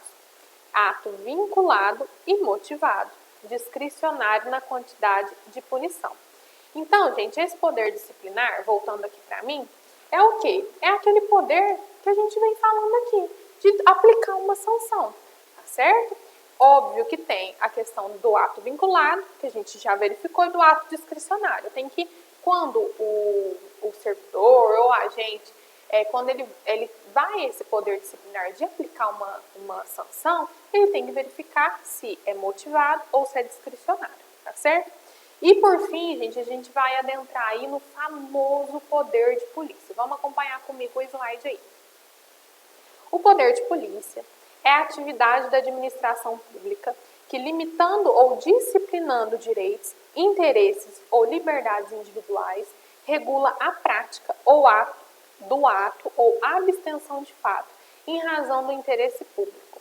É aplicado aos particulares. Onde que o poder de polícia, gente, ele está previsto lá no Código de Trânsito Brasileiro, no artigo 78. Eu vou ler para vocês, porque é muito importante esse poder de polícia aqui, porque é onde que gera muitas dúvidas, muitos questionamentos, e é o que a gente vivencia aí muito no nosso dia a dia. O que o artigo fala? Considera-se poder de polícia a atividade da administração pública que, limitando ou disciplinando direito, interesse ou liberdade, regula a prática de ato ou abstenção de fato, em razão de interesse público concernente à segurança, à higiene, à ordem, aos costumes, à disciplina da produção e do mercado, ao exercício de atividades econômicas dependentes de concessão ou autorização do poder público, à tranquilidade pública ou ao respeito à propriedade e aos direitos individuais ou coletivos. Parágrafo 1. Considera-se regular o exercício de poder de polícia quando desempenhado pelo órgão competente nos limites da lei aplicável, com observância do processo legal, e tratando-se de atividade que a lei tenha como discricionária, sem abuso ou desvio do poder. Então, gente, vindo aqui para mim, o que é esse poder de polícia? Quando a gente fala em poder de polícia, aqui nós não estamos falando daquele poder de prender, né, o indivíduo, que esse poder é outro, existe. Mas nós estamos falando do poder de polícia administrativo, né? Ele pode ser de duas formas, preventivo e repreensivo. Vou dar um exemplo aqui que vocês vão pegar rapidinho. O preventivo é quando, por exemplo, a administração, pelo seu poder de polícia, que de fiscalizar, de conceder uma autorização ou de negar uma autorização, ela concede uma licença para um administrado construir. Ah, professora, mas isso é poder de polícia? É poder de polícia, porque como vocês puderam verificar, vou até voltar o slide aqui para mim, ó. O poder de polícia limitando ou disciplinando interesse ou liberdade, prática de ato ou abstenção de ato, segurança, higiene, ordem, os costumes, disciplina da produção e do mercado, exercício de atividade econômica, concessão, autorização. Então, tudo isso, gente, é poder de polícia. Então, preventivo é aquele o quê? Que não teve um ato ilegal. Concedeu, por exemplo, uma licença para construir. A pessoa foi lá, preencheu os requisitos, falou, olha, eu quero construir, eu vou construir minha casa, eu vou reformar, eu quero uma autorização para eu poder estar fazendo a minha obra. A administração vai lá e concede. Está tudo certo. E aí tem o poder repreensivo. Quando a gente fala do repreensivo, é porque já teve um ato infracionário, um ato ilegal. E aí vem a repreensão. Então, gente, aqui é importante ressaltar que não está tirando direito de nenhum administrado, está limitando. O poder de polícia, gente, ele limita. Você pode fazer dentro dos limites da lei. Você pode ouvir o som na sua casa desde que não passe das 22 horas. Por quê? Porque tem um interesse público acima da coletividade, da ordem do silêncio e do bom sossego da vizinhança. Tá certo? Então, o repreensivo, gente, é quando vem uma punição. Por exemplo, uma proibição de fumar em local fechado, gente. Não pode, por exemplo, teve uma determinação que em local fechado não pode fumar. Se a pessoa está fumando ali dentro, ou vamos mudar, o estabelecimento não tem um fumódromo e aí vai ter uma fiscalização lá e verifica que tem várias pessoas fumando dentro do local fechado. E aí existe já um regulamento para que todos os estabelecimentos que tenham pessoas tenham um fumódromo. E aí aquele estabelecimento ele pode ser punido, tá certo? Porque não preencheu as regras. Quais são as características desse poder de polícia, gente? Para poder fazer valer, ele vai ter que ter o quê? Algumas características inerentes. Quais são elas? A discricionariedade, ou seja, como a gente já falou, o que é a discricionária? Quando o Estado pode escolher como vai fiscalizar, como vai punir, qual que vai ser a punição. E a autoexecutoriedade, ou seja, para poder fazer valer, ele tem que poder fazer. Não vai precisar, imagine, cria uma regra. E aí ele vai ter que ir lá no judiciário e falar assim, olha, juiz, ele está descumprindo, eu posso punir? Aí, gente, perde todo sentido, né? Além de encher o judiciário de ações desnecessárias. Então, é a autoexecutoriedade do poder de polícia. E a coercibilidade. Gente, dependendo da situação, pode-se utilizar a força, tá? Ah, não quero sair do estabelecimento, por exemplo. Não quero abaixar o meu som, posso conduzi-lo. Então, posso conduzir o som, posso conduzir você, que aí a gente já entra em outras questões, tá certo? Então, para o poder de polícia poder fazer valer, existem essas 3 características, tá certo? Então, vamos fazer uma diferença rápida para vocês não esquecerem mais. Vai aparecer aí na tela para vocês. Polícia administrativa incide sobre bens, direitos e atividades. É regida pelo direito administrativo, que é esse poder de polícia que nós conversamos. Pessoal, não vamos confundir com a polícia judiciária. O que é a polícia judiciária? Incide sobre as pessoas, destina-se à responsabilização penal, ou seja, quando uma pessoa, voltando aqui para mim, gente, ou seja, quando uma pessoa cometeu um crime, uma infração, e aí ela vai ser presa, vai ser condenada, isso daí é outro tipo de poder, polícia judiciária, nós estamos falando aqui da polícia administrativa. Certo, gente? Então aqui a gente, como se diz, encerra esse bloco de poderes e vamos iniciar um outro, tá certo? Um outro que é extremamente importante. Como nós já falamos aqui, a administração ela tem algumas regras, né? Nós já vimos vários princípios que devem ser seguidos. E aí, quando a gente vai falar de compra ou de venda de bens, produtos ou serviços da administração, tem que seguir um procedimento que é previsto em lei, que é a famosa licitação. Aposto que vocês em casa já devem ter ouvido falar disso. Gente, eu sei que a nossa matéria é bem extensa, vocês podem estar cansados aí em casa, mas se tiverem, pausa o vídeo, levanta, toma uma água, vai no banheiro e volta atento, porque tudo que eu estou falando para vocês aqui é muito importante. E aí eu não quero que ninguém fique com dúvida no momento da prova, porque tudo que vai cair na prova é tudo que nós estamos conversando aqui hoje, tá certo? Então vamos dar continuidade, gente. Licitação, vamos acompanhar o slide aí. Como a administração pública tem dinheiro público, ela necessita gastar de uma forma transparente e comedida. Todo mundo concorda comigo, né? Ou seja, analisar uma proposta mais vantajosa de contratação de obra e serviço. E por meio da licitação que a administração vai adquirir bens, obras e serviços que acontecerá com a competição. A lei, gente, que rege, né, a questão da licitação é a Lei 8.066 de 93. Vamos dar continuidade aqui. Gente, na licitação não poderia ser diferente. Para comprar e para vender, tem que seguir o quê? Princípios. Tem que seguir o quê? Regras. Nós vamos falar rapidinho, porque aqui está todo mundo já craque em princípios, muitos já é o que a gente já viu. Vamos acompanhar na tela aí comigo. O princípio da legalidade. Nada mais é o quê? Seguir o que está previsto em lei. Volta aqui para mim.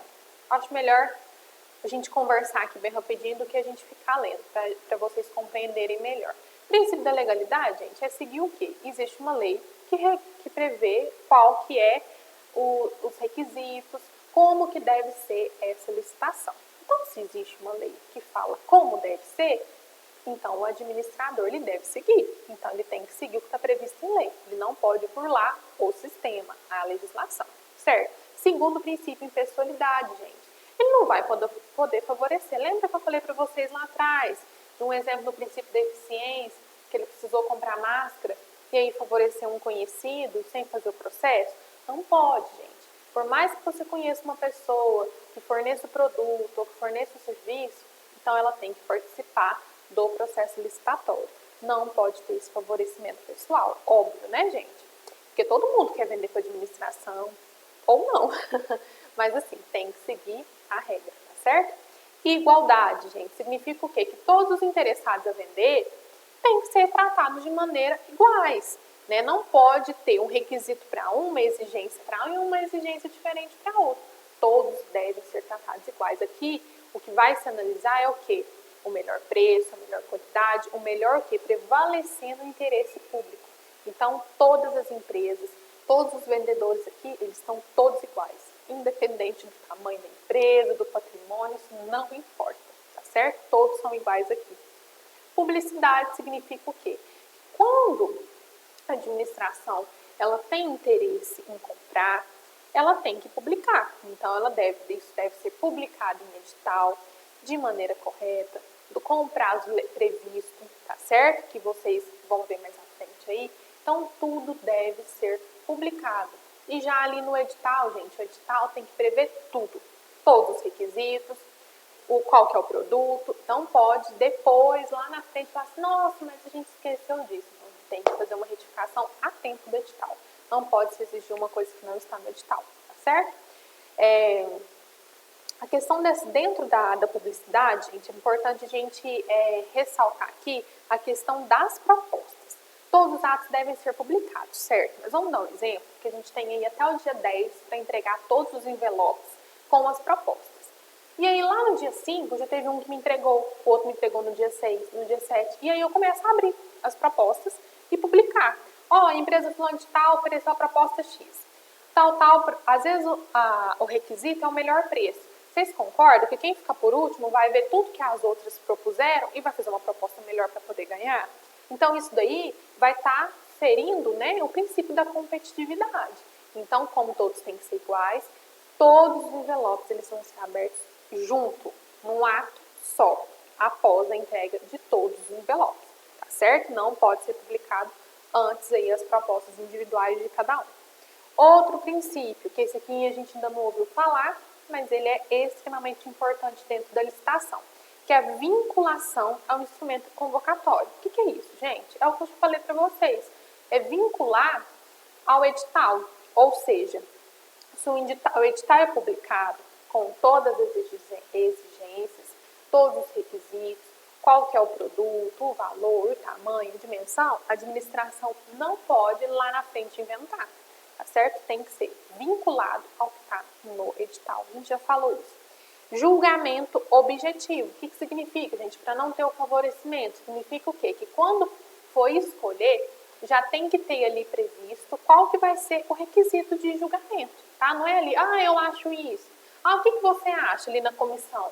Você acha isso? Você acha aquilo? Não, gente, já vamos ter o objetivo. O que vai ser a escolha? Vai ser preço? Vai ser qualidade? Vai ser tamanho? Vai ser dimensão? Tem que ser tudo muito objetivo.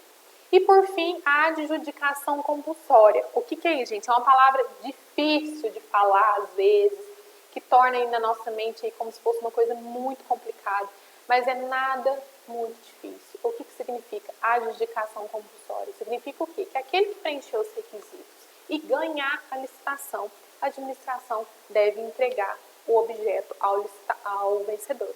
Não pode a administração, a empresa X preencheu todos os requisitos. No julgamento objetivo, ali deu que foi ela que ganhou. E aí lá no final, eu falei assim, não, mas eu não fui com a cara dessa pessoa. Não, eu vou dar para outra empresa. Pode? Não pode. Aí isso é ato legal. Tem que seguir o princípio da adjudicação compulsória e entregar o objeto que está sendo licitado ao vencedor. Tá certo?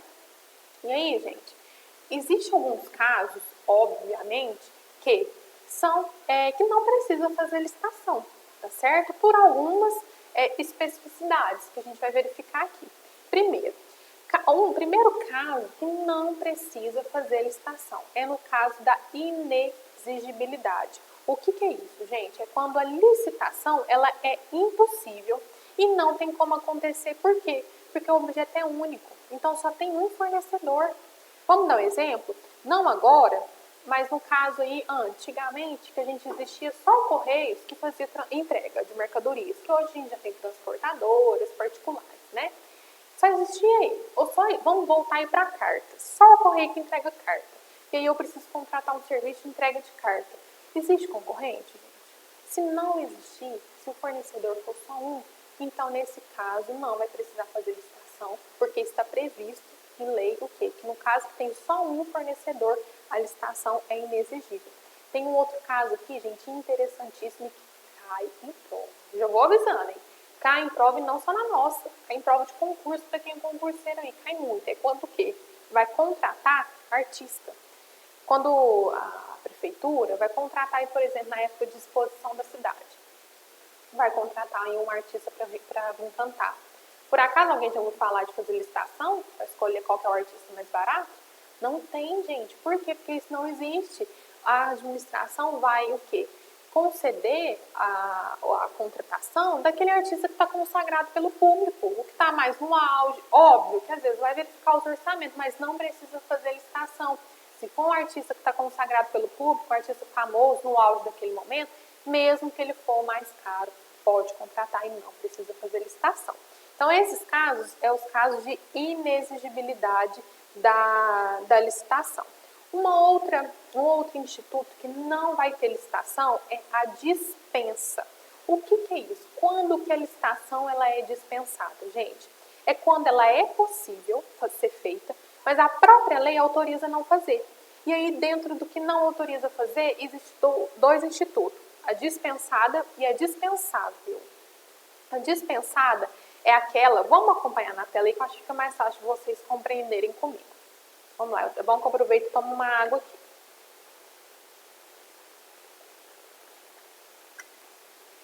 Dispensada é aquela que é dispensada diretamente pela lei. Ou seja, a própria lei já fala que não precisa ter licitação, a administração não tem escolha. E dispensáveis é quando a lei autoriza a administração a dispensar ou não. Aí quem vai escolher, gente, é a própria administração. Então, aqui ficou claro, dispensado é quando está na lei. Inexigível, gente, não vai estar na lei. A lei fala os casos de inexigibilidade. Dispensado é o quê? Quando vem na lei falando que aquela determinada situação não vai precisar de licitação. Vou dar um exemplo aí, nós estamos na época do Covid e foi emitido aí um decreto que para compra de insumos hospitalares e de medicamentos, nesse momento a licitação ela é dispensada, né? Pelo momento em que o país vive, se a gente for fazer um processo licitatório, vai demorar muito e já está difícil de encontrar produto que precisa. Ainda mais se for ter que fazer uma licitação, certo? Então, nesse caso, a lei falou que não precisa. E tem outros casos que a lei fala que pode optar a fazer ou não fazer. Aí cabe à administração escolher, é no caso dos dispensáveis, certo? Gente, dentro da licitação ainda, pode existir a licitação deserta e a licitação fracassada. O que é isso? A licitação deserta, gente, é quando ela é realizada, mas não aparece nenhum convocado, entendeu? Ninguém aparece para poder competir, não tem interessado. E a fracassada aparece, mas nenhum deles preenche os requisitos, não tem vencedor. Então, quando acontece isso, por exemplo, na fracassada, que não tem nenhum vencedor, a administração vai dar um prazo para aqueles competidores regularizarem, fazerem uma nova proposta, ou regularizar a documentação que precisa, e aí fazer novamente. Se, após esse prazo, não regularizou e mesmo assim aqueles competidores eles não preenchem os requisitos, aí torna-se uma licitação dispensável. Não vai precisar ter, assim como na deserta, tá certo? Então, gente, modalidades de licitação vai aparecer para vocês aí na tela. Quais que são as modalidades? Na Lei 8.066, nós temos a concorrência, tomada de preço, convite, concurso e leilão. E nós temos outras, que existe previsão legal em outra lei, que é o pregão, e nós temos, que é a lei de pregão, e nós temos também a modalidade consulta. Então, gente, voltando aqui para mim, nós não vamos abordar cada modalidade, porque isso vai ficar a cargo de vocês. o nosso trabalho, um dos temas, é para vocês diferenciarem cada modalidade. Então, gente, por quê? É muito extenso o conteúdo, a nossa aula não pode ficar muito cansativa, porque senão vocês vão fazer uma reclamação no Instituto da professora Rafaela. Então, a gente não vai ter condição de poder esmiuçar com calma cada modalidade. Então, eu conto com a dedicação de vocês, para vocês fazerem a diferenciação de cada modalidade. Vocês já entenderam o que é a licitação. O principal vocês já sabem, como que funciona, quais são os princípios e quando não tem. Aqui vai bastar vocês só fazer essa diferenciação de cada modalidade. Vai ser um conteúdo cobrado, então façam com dedicação, tá certo? Então, dando continuidade, pessoal.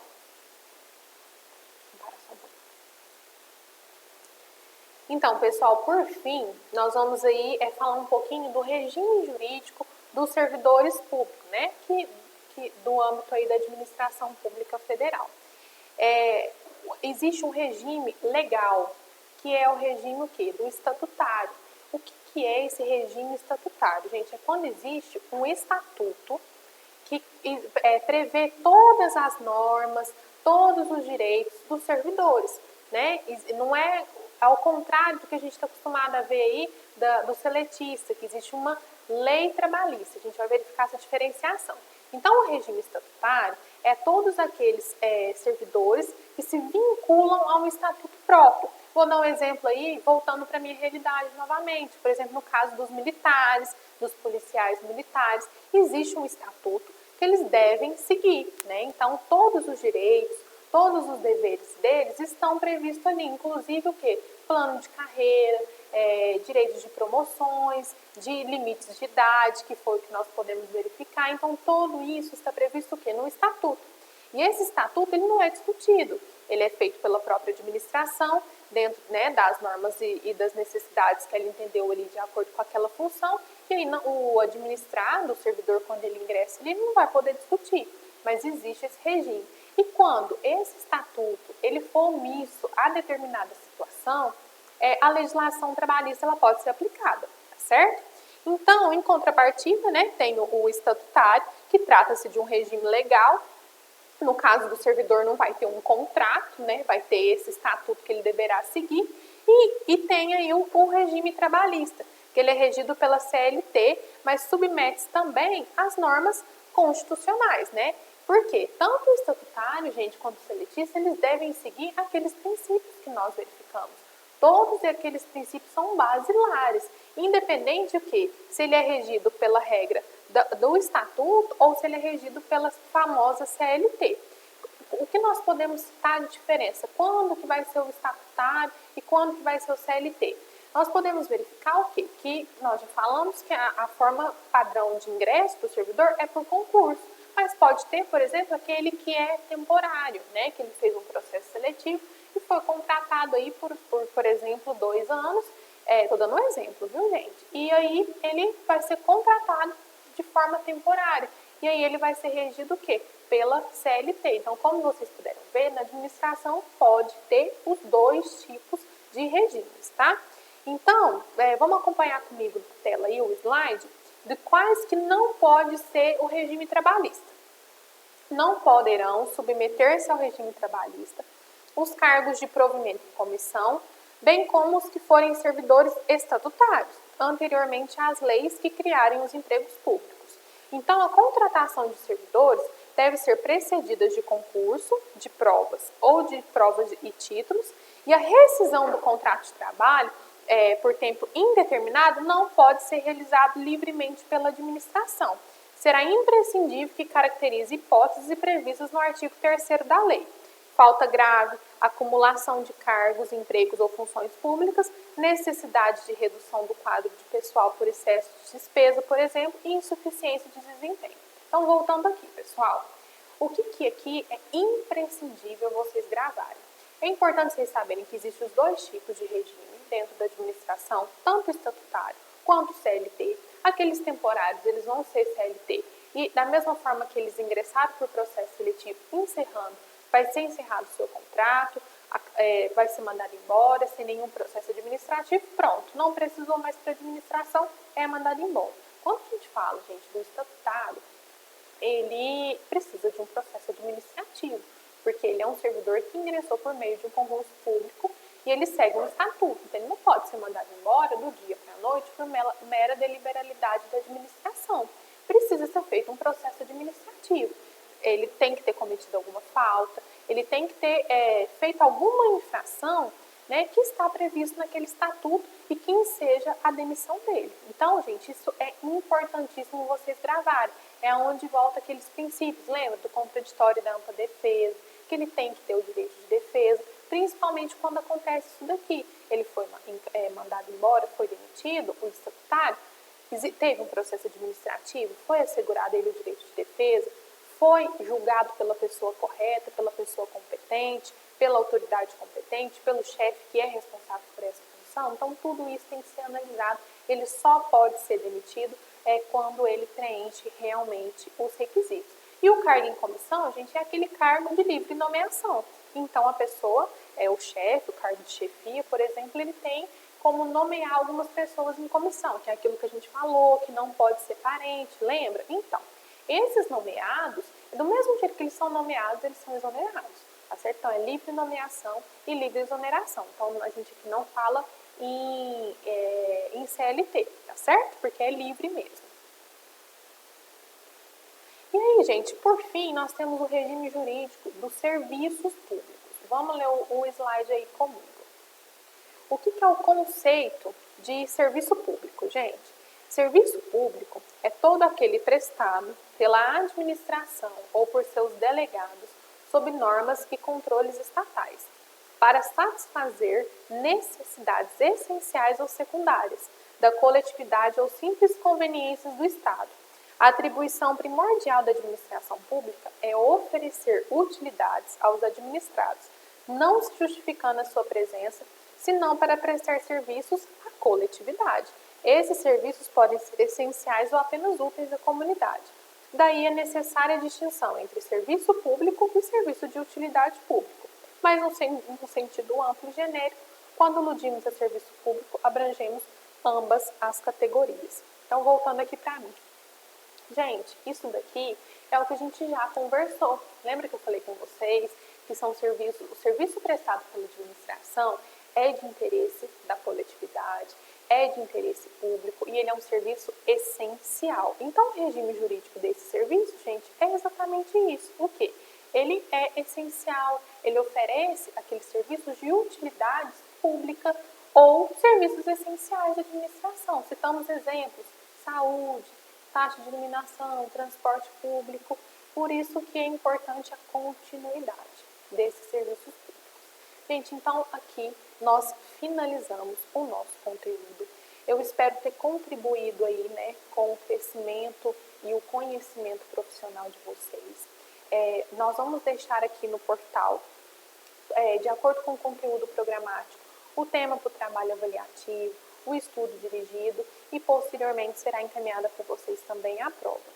A gente vai estar combinando aí com o Instituto, referente à questão de dúvidas, vocês podem estar direcionando, que as dúvidas elas vão poder surgir sim, e eu estarei à disposição para poder estar sanando todas elas, mas eu agradeço a oportunidade de vocês, agradeço o tempo de vocês em casa, eu sei que não é fácil, né? Estamos todos nós nos adaptando. Para nós, professores, estarmos aqui, confesso que também é um desafio, tá? Porque nós estamos acostumados aí com a sala cheia, com o contato de vocês, dialogando sempre. Então, a gente está aqui só de frente para a câmera, é um desafio.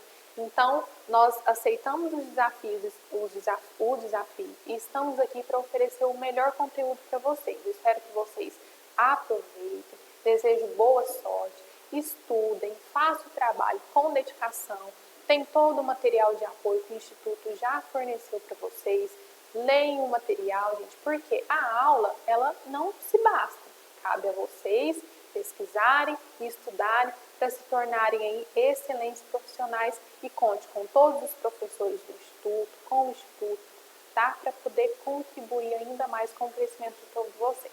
Um forte abraço e até a próxima!